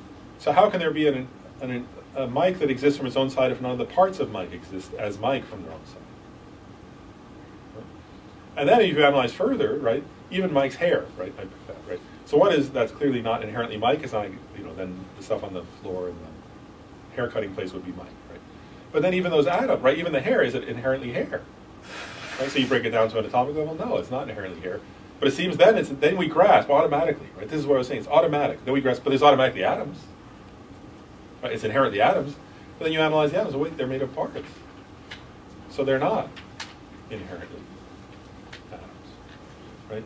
And what Nagarjuna is getting at is, under ultimate analysis, there's no phenomenon that can stand up as self-existent under ultimate analysis. Physical object can, also mental objects can. And we'll get to that in a few minutes. But so if it can't stand up as existing under analysis, then it doesn't exist from its own side, right? Which means what? Which means it exists as a mere imputation, right? Based on an appearance of a self-existent Mike, right? Due to many causes and conditions, which include my ignorance from beginning this time, there's this appearance to my awareness of a self-existent Mike, and I'm believing that, right? But actually, there's not a single atom of self-existent Mike that exists at all. And so now we go back here, right? It's merely imagined, right? Now we can get to the sense of in which the horns, like the rabbits. So now we can say, okay, so earlier, right, I had this appearance of a truly existent Mike who existed from his own side sitting there, right? And conventionally, is Mike sitting there? We said yes. Right? There's in conventional discourse that's completely appropriate. But now we're doing ultimate analysis of the ultimate status of that. And so when we do that, we say, well, there's not a single, there's not a part, there's not an atom, there's not even a part of an atom. First of all, that's Mike. Secondly, that's sitting. Or thirdly, that stands up to any kind of ultimate analysis. There's actually nothing there that stands up to ultimate analysis as being self-existent.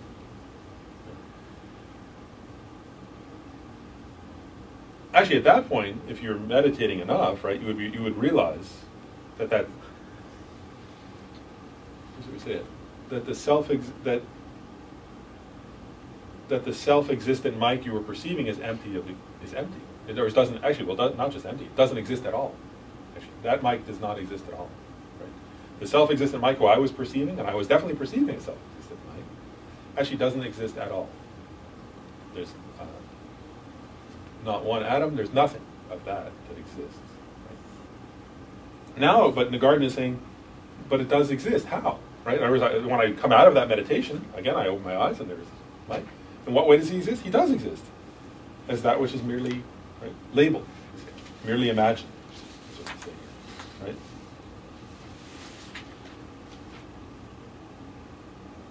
So there is but there's nothing at all from its own side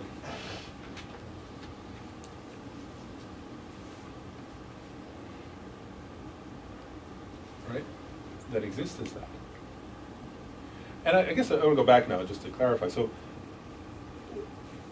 do you see how, like, what's there to say this? Like, this analogy of phenomena precisely that merely imagined. So when he says merely imagined, right, that's conventional existence, merely labeled. Right? That's the conventional level of existence. Right? So it's not nihilism. Actually, when you say merely imagined having no existence, right, I just want to go back and look at this verse again now. The merely imagined is actually not nihilism. Merely imagined is conventional. Right? That's how things exist. He's not denying existence. He's saying, how do things exist? As merely imagined, as merely labeled, as mere designations. And then having no existence doesn't mean absolutely no existence at all. It means having no inherent existence, having no existence from its own side, or having no independent existence. Right? Do you see how now we can look at that verse and see it's not getting at nihilism because things do exist. How do they exist? As mere designations, as mere appearances.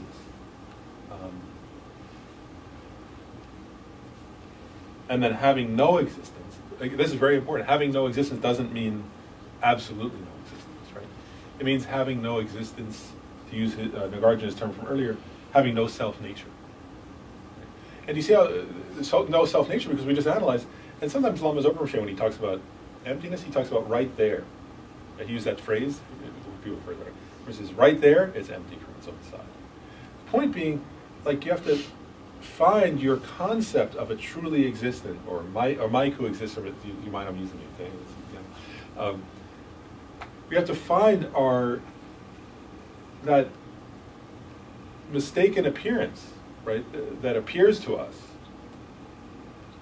as inherent or as self-existent, and right there, that it's empty of that. Right where that appearance was, that doesn't exist. Right? That's a complete hallucination. Actually, I'll pause. Are there questions about this?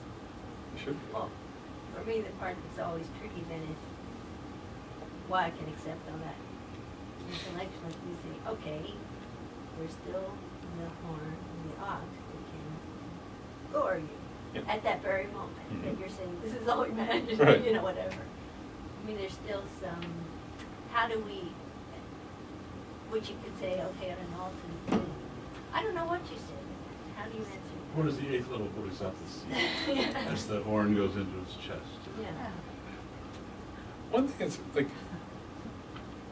I'll say, start with what Nagarjuna talks about with that, which is this, is Nagarjuna points out that it's because, actually Nagarjuna says, and I mean he doesn't use that in this moment, he's not using that example, but Nagarjuna in general makes this point that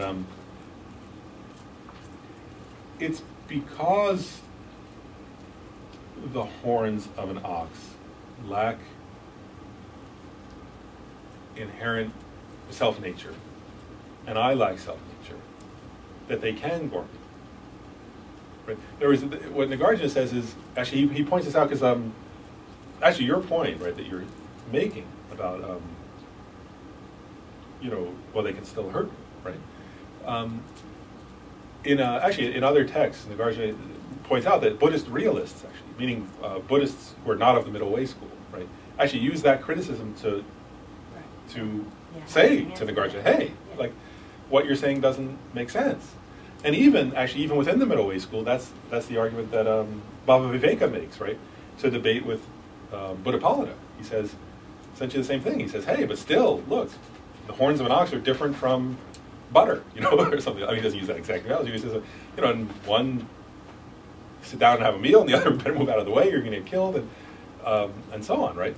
And so, like, actually, every school, like, if you think about, like, non-middle way schools use that kind of point to debate the middle way school. And even within the middle way school, non-prasangikas use that kind of discussion to say to prasangikas, it seems like you're being nihilistic, right? Essentially. And what Nagarjuna and Chandrakirti are saying, and this is very important actually, is that they're saying, actually, if things had any nature of their own, and I had any nature of my own, then I wouldn't have to worry, right? Then they couldn't gore me. It's because things lack their own nature and I lack my own nature that they can interact and arise dependently. And another, and actually, because the same point, right, about the horns of an ox can be made about karma, right? In other words, like, as if somebody could, because they make the same point, right? It was just like if the horns of an ox are dangerous, you could say the same thing. Well, then why not? But still, karma functions, right? And still, if I do, there is in what way then? If things don't truly exist, then why is it that if I steal, like, if it, in other words, if it's just merely imagined, who cares, right? In other words, it's the same, whether you think about it in terms of physical reality, like the horns of an ox, or you think about it in terms of karmic causality, that critique of the prasangika view is similar. Does that make sense?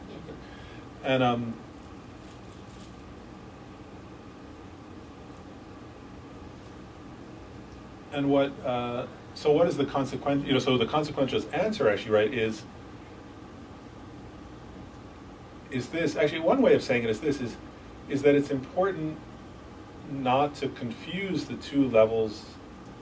It's important not to confuse conventional and ultimate realities in one sense, right? Both are truths. Yeah, that both are true, and both, what's we say it? Even on the path, actually, right? Like in other words, one needs the conventional. In other words, how else do you practice the other 5 perfections, right? You can't practice generosity without objects, right? Well, like you can in the sense of, unless well, giving like, explaining words, you could, but even then, it's like,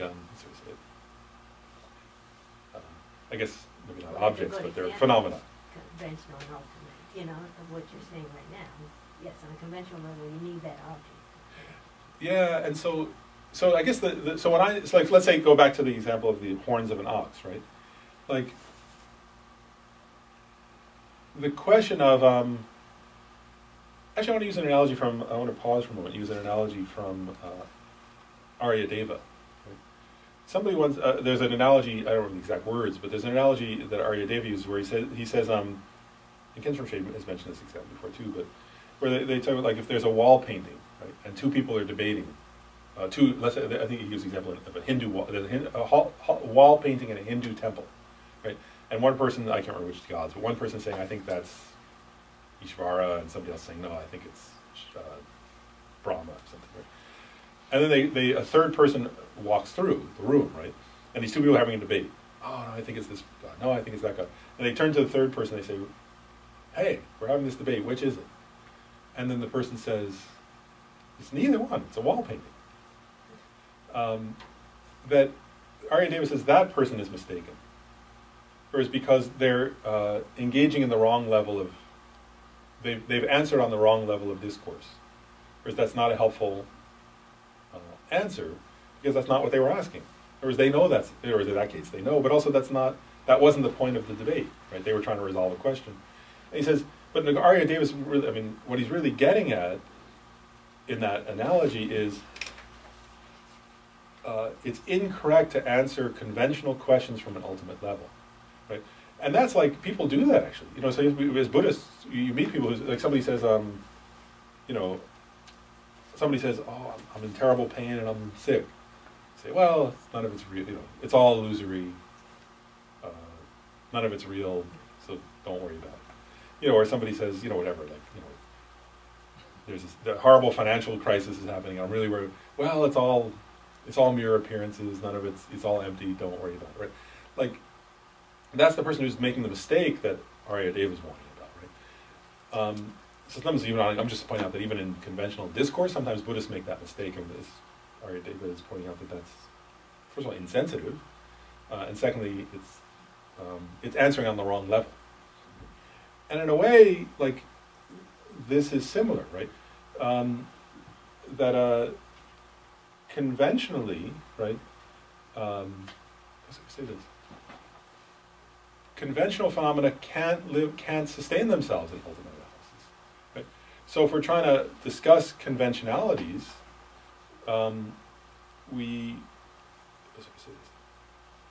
it's wrong. It's not helpful, but it's also incorrect to analyze them from the ultimate perspective. If we're trying to say, like, for example, if the question is like, should I give this person food or should I give them money, right? Like, to say, well, neither one is truly existent is not. It would be doing what Aryadeva is talking about, right? It's answering the question on the wrong level, right? Whereas the correct answer to that one is, well, which will help the person more, right? Because that's conventional that's a conventional level of reality. Then if you say, does that person truly exist, that's a different question, right? Then you have to analyze that from the ultimate perspective, and the answer ultimately would be, no, they don't truly exist, right? But if that damages your sense of wanting to give them the thing, then what Nagarjuna would say is then you've misunderstood the meaning of emptiness, because it's not emptiness of existence, it's emptiness of inherent existence, right? And then what Nagarjuna says, actually, is that it's because things lack inherent existence that I can give them away, right? And it's because things lack inherent existence that if I anger that ox, it may gore me, right? Like, so, in other words, that the two levels of truth are complementary, but that if we analyze the conventional from an ultimate, if we start, if when we're not engaging in ultimate analysis, we start looking at the conventional as just non-existent at all, that becomes nihilism, actually, right? So the point is that so to go back to the ox now, right? In other words, it's because, it's like on a conventional level, of course, first of all, if I do something provocative to an ox, it may, it may charge me, right? But that's because why, right? Actually, it's because the ox's mind also lacks any inherent nature, right? So if one moment the ox's mind is peaceful, but then due to causes and conditions, it can be provoked to fear or anger or something like that, right? So that, and also we have a relationship, right? And we can't, and actually an inherently existent thing can't relate. Nagarjuna points that out, right? There was something, if the ox were inherently existent there from its own side, then actually it would in some sense be isolated, or it'd be, it would be unrelate. That's not an English word, but you couldn't relate to it. It's unrelatable to this or something. It would have some inability to be related to. Because we can relate, right, I can provoke it, and it can hurt me, right? Or I can be kind to it and cautious, and it hopefully won't hurt me. And the same with karma, right? Like I can be generous, and I can give something. If my money were inherently mine, I couldn't give it away, right? But because it's not truly existent, it can be given away, because it exists conventionally, right? But my point there is that we have to be very careful not to confuse the two levels of existence. And Chandrakirti points this out. He says, somebody says to Chandrakirti, well, Chandrakirti is making this point, right? Under ultimate analysis, things lack any nature. And then somebody kind of says to Chandrakirti, yeah, but how about differentiating between, whatever, good food and bad food, or, they don't use examples, but ordinary, they talk about how about differentiating between and friends and enemies, and who's going to hurt you, and how to protect you. And what Chandrakirti says, he says, we consequentialists don't, he says, essentially we let the worldly people resolve that. By which he doesn't mean just, in one sense he means others, like worldly, but he also means ourselves when we're being, ourselves when we're engaging in conventionality, that we engage on the level of the convention, right? And now even think about the Arya, now because somebody said, well, how does an Arya Bodhisattva see that, right? This is the difference, actually, right? So the Arya Bodhisattva, the 8th level Bodhisattva, or 7th, whatever, even a 5th level Bodhisattva, whoever, right? Whereas they still actually think about it, right? We already analyze this from the text, right? From not just this text, but from the tradition, right? They're like the magician, right? So in other words, they still have the appearance of dualism. Let's say it's a 7th level Bodhisattva, for example, right? That person still has the appearance of duality. Actually, even a 10th level, a 9th level Bodhisattva still has appearance of duality. They don't have afflictive emotions, but they have the appearance, right? They don't assent to that appearance. They don't believe in it, but even they have the appearance of duality. Only a Buddha doesn't have any appearance of duality. So for them, there's still an appearance of someone here, I'm here and there's an ox there and there's a horn, right? They still have that appearance, but they're not childish, right? According to Nagarjuna, and they're not naive. That's the word Nagarjuna here, right? So that means that for them, they don't have a single instant, believing it or assenting to that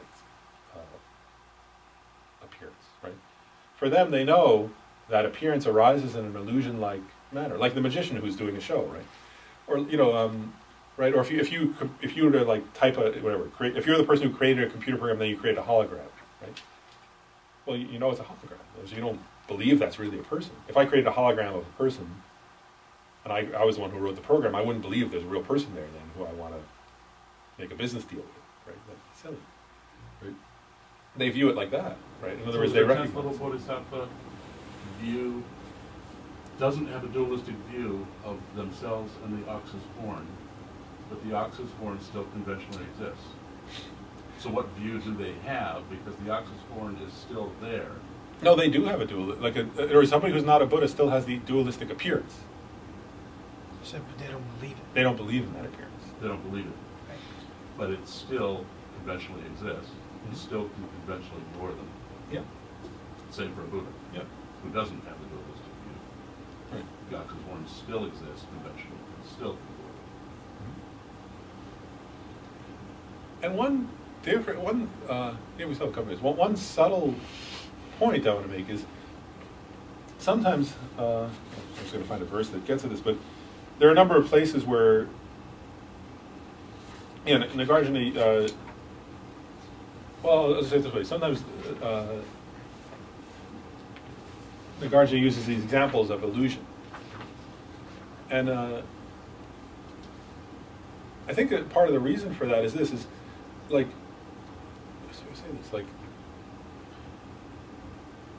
I'll say it this way, like for a non-Arya, right, we actually, like, because we always believe in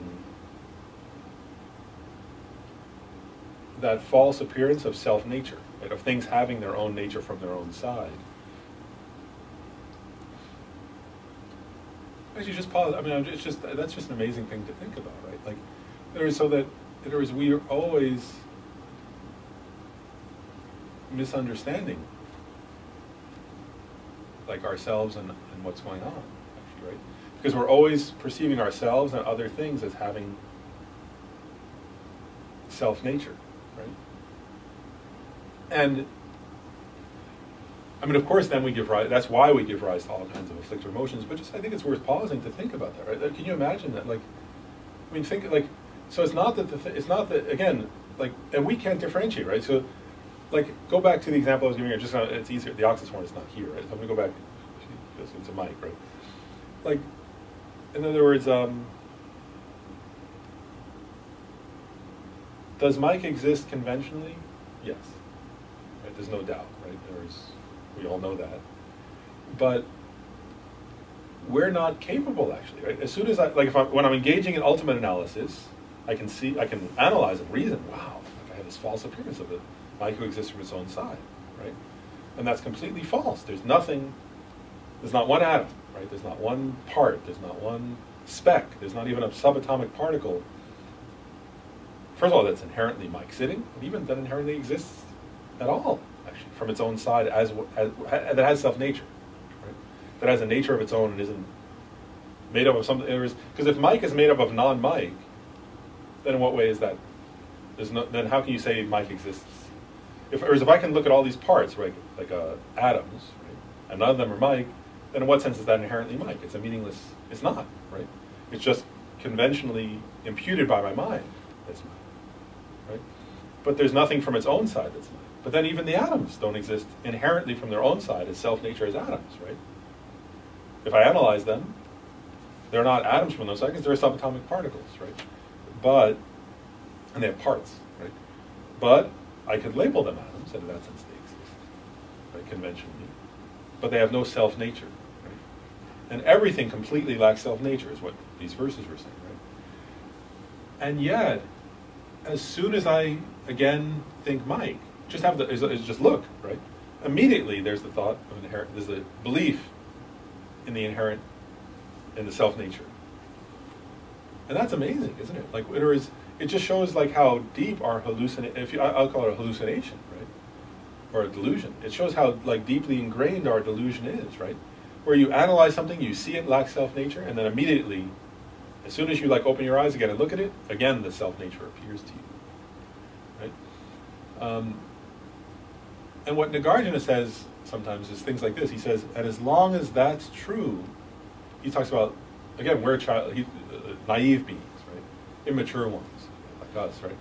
Nagarjuna points out, and as long as that's true, he like looks at us kind of with compassion, of course, and says, they can't help it then. Of course they give rise to all kinds of afflictive.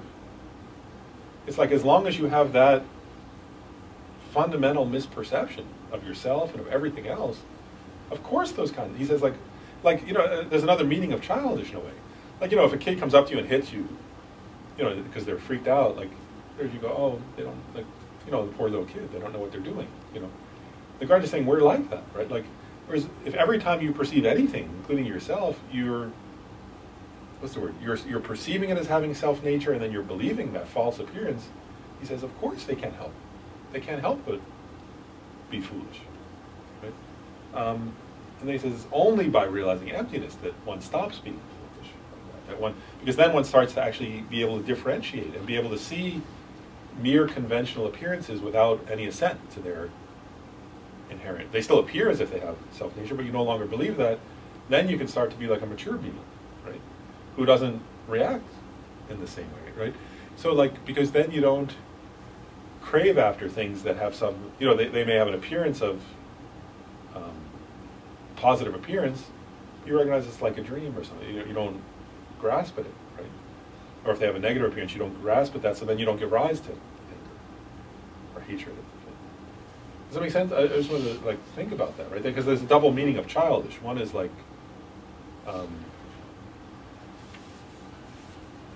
the word we say? One is non-arya, right?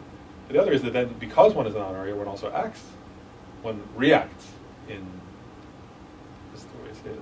Immature ways to things from the perspective, which we do, right? But you see how it's because of that it's that grasping or that belief, that assent to the view of self-nature. Any comments on it just before we start? Any thoughts on this stuff?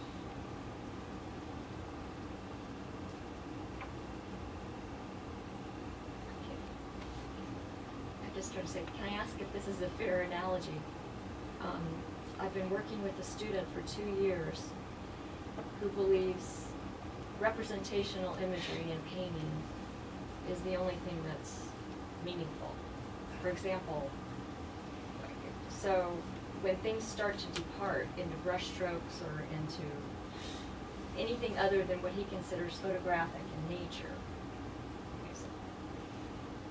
we had this big group discussion where I kept coming back to saying, it's nothing but paint on the canvas regardless. Is that the same thing?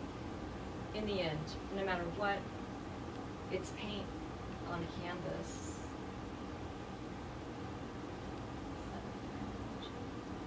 That's the Or am I example going of off the, on a tangent? that's the example of the third person in the temple. Oh, it is? To me, Okay. it's not just a painting. It's not just a wall painting. If you're analyzing it, like Mike, the parts, right, in the end. Oh yes, no. So that I would disagree in a sense, because in other words, because actually I'll say it this way, some other Buddhist schools, right? Because now I get what you're saying. Okay, so I'll say this because it's an important point that's unique to the.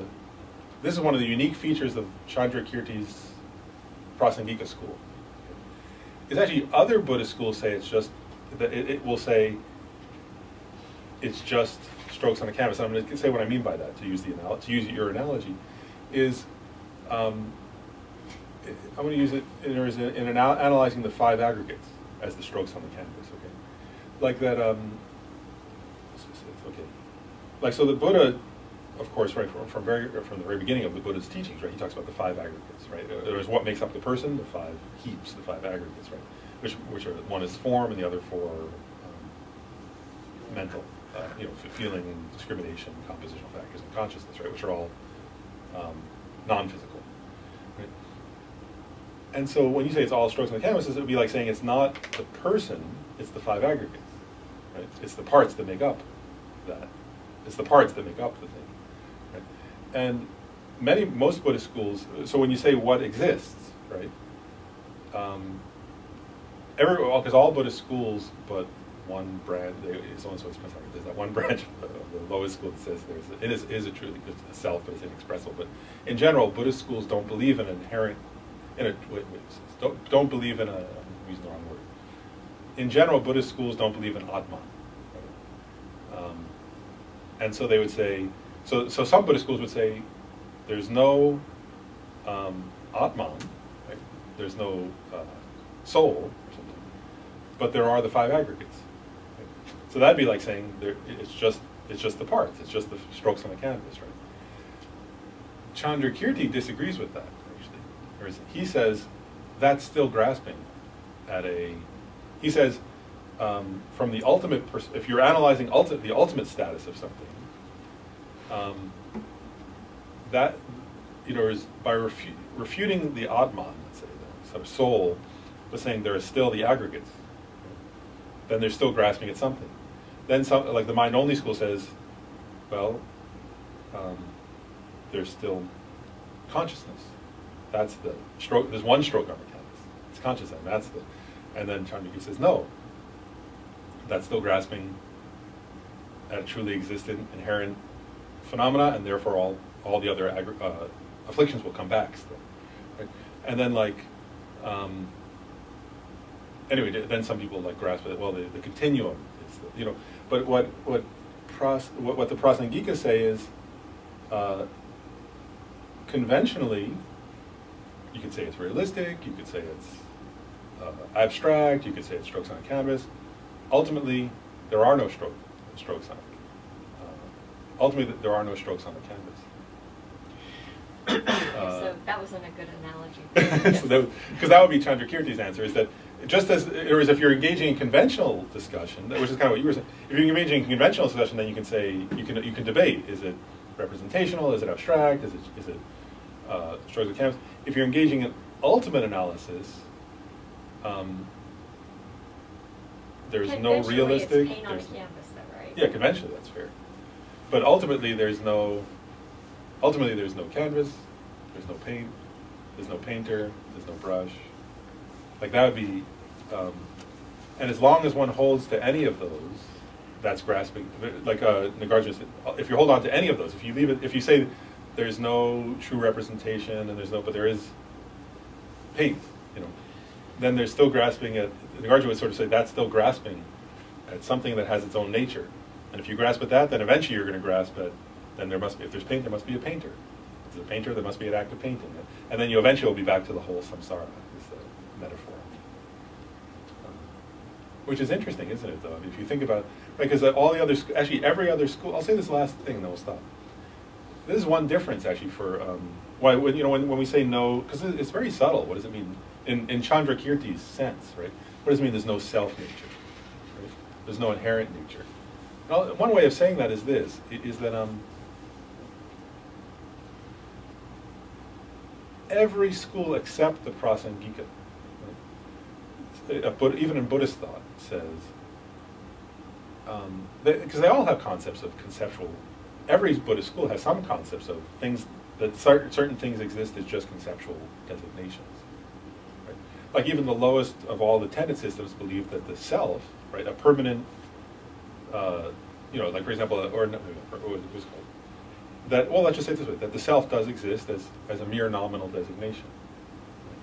So what's the difference between them, and there are many differences between Chandrakirti's school, but one is, every school except Chandrakirti's believes that there is, that when you search, that when you search for things, for the basis of designation, there has to be something there from its own side, or nothing would exist at all. And that's why, like in the mind-only school, they would say, well, things do have some, like the mind, for example, has inherent nature. Right? That's why even Baba Viveka, who's a middle way scholar, says, at least conventionally, things have to have their own inherent nature, or else anything would be anything. Rabbits would be people, and horses would be buildings. Like things have to have some. So even Baba Viveka says, conventionally, ultimately, things don't have any But conventionally, things have to have their own nature, or anything could be anything. It doesn't make sense. Only the Prasangika school says, no, like conventionally, at a worldly level, we can talk about anything existing. Ultimately, there's no inherently, there's no self-nature at all. Right? There's nothing. There is no base. There are bases, but there's no basis for Mike that stands up from its own sides at all. Right? And there's no basis for Mike that exists from its own side at all. But conventionally, due to dependent origination, there's weirdly labeled Mike that exists. So do you see that? That's a unique feature. Does that make sense? The basis, Mike, is different from the basis of Jody. How do you describe that difference? I mean, there is a Mike, conventionally, which you misperceive, ultimately. But there is a different base, which is Jody. So there has to, some nature of Mike-ness and Jodiness are what allows the different perception. So Chandrakirti says about that, there is no Mike-ness, there is no Jodiness. So then how is the basis described? What's the nature of the basis? You know, what's interesting is two things. One is that it's actually interesting, right? If you analyze it, right? I mean, if you're doing ultimate analysis, there are two things I'm thinking. One is that there is no, like in this text, right? For example, Nagarjuna says there's no male and no female, which is similar to what you're getting at, right? Like, so part of what I think, right, if we try to analyze it, right, is like so again, it's important to do what we were talking about, not to differentiate, not to confuse the conventional and the ultimate level of discourse, right? Because part of the issue is that, like, conventionally, of course there's male and female, right? Otherwise the human race wouldn't continue. But part of what Nagarjuna and Chandrakirti are saying, right, is that under ultimate analysis, there is nothing, right, that can be found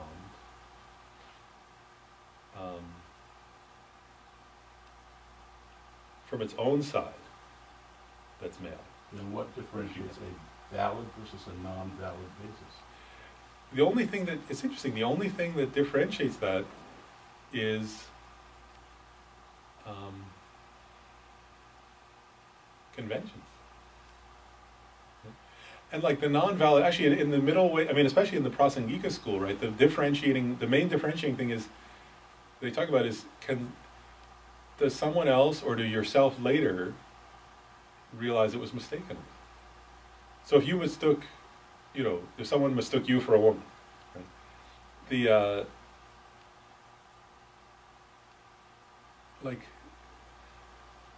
what makes that incorrect, right, in terms of the basis, is just that you corrected them, or that later they looked more closely, it was dark and they were drunk, and then they looked again and they said, oh no, that's a guy. He's got a beard. It's happened. But it's only convention, right? That's the only difference. Like, in other words, that from Chandrakirti school's perspective, it's just that somebody else's valid perception corrected your own later one, or somebody else has said, no, that's Jeff, that's not. Then the difference between an ox's horns and a rabbit's horns is just convention? Yeah, it's just convention. Is this always recognition taught as one exists and one does not exist in point of fact. conventional? Convention. For common understanding. Right, like, because if a person saw the rabbit's ear and thought it was a horn, because there has to be an actual That's perception. misperception. Right, that would be right, but that's For us. right, but that's only. But why is that a misperception? Right, that's the point. Same thing as seeing you as a woman is a misperception. Why is that a misperception? If I look at a rabbit, and I see the horns up, and I might see the ears up, and I think that's a horn, it might gore me or something. If I've never seen a rabbit before, right? And then, like, if somebody turns on the light, and I look again, I'm like, those are ears. They're fluffy. It's kind of cute, right? Like, in other words, like, think about it though, right? Like, there is, in both cases, there's a, before and after you turn on the light, right? In both cases, there's a dualistic perception of inherently, of a what's the word, I want to use a self-nature, of an I existing with self-nature and a rabbit existing with self-nature, which is incorrect, actually, right? And another one, I also believed that the rabbit had horns that had a self-nature, which was incorrect, right? So that was all incorrect, right? Then somebody shines a light. Now there's still the incorrect perception of me with self-nature and a rabbit with self-nature, but now I'm saying, oh, but those are ears that have self-nature. And so I corrected my conventionally mistaken perception, right? So is there a difference between a rabbit with horns and a rabbit with ears? Yeah, actually, because what's valid, right? I mean, what makes it a valid conventional perception, right? Is nobody is like I in the future won't, and you other people won't correct that misperception anymore, because now they do have conventional. So it's just democratic? I think it's not just democratic, it's because it's also corrected by the person's future perception, right? So if everybody misperceives, let's say 500 people all misperceive something, like the world is flat, and then later somebody takes a ship around the world, so it's not democratic, because later that perception, whereas then the person comes back, and then they can do math and show, there's a slope, and we hadn't noticed that when ships, like all those things that people do, right? And then the later perception corrected it. Right? So it's not just democratic, because the later perception can also correct an incorrect conventional idea. No.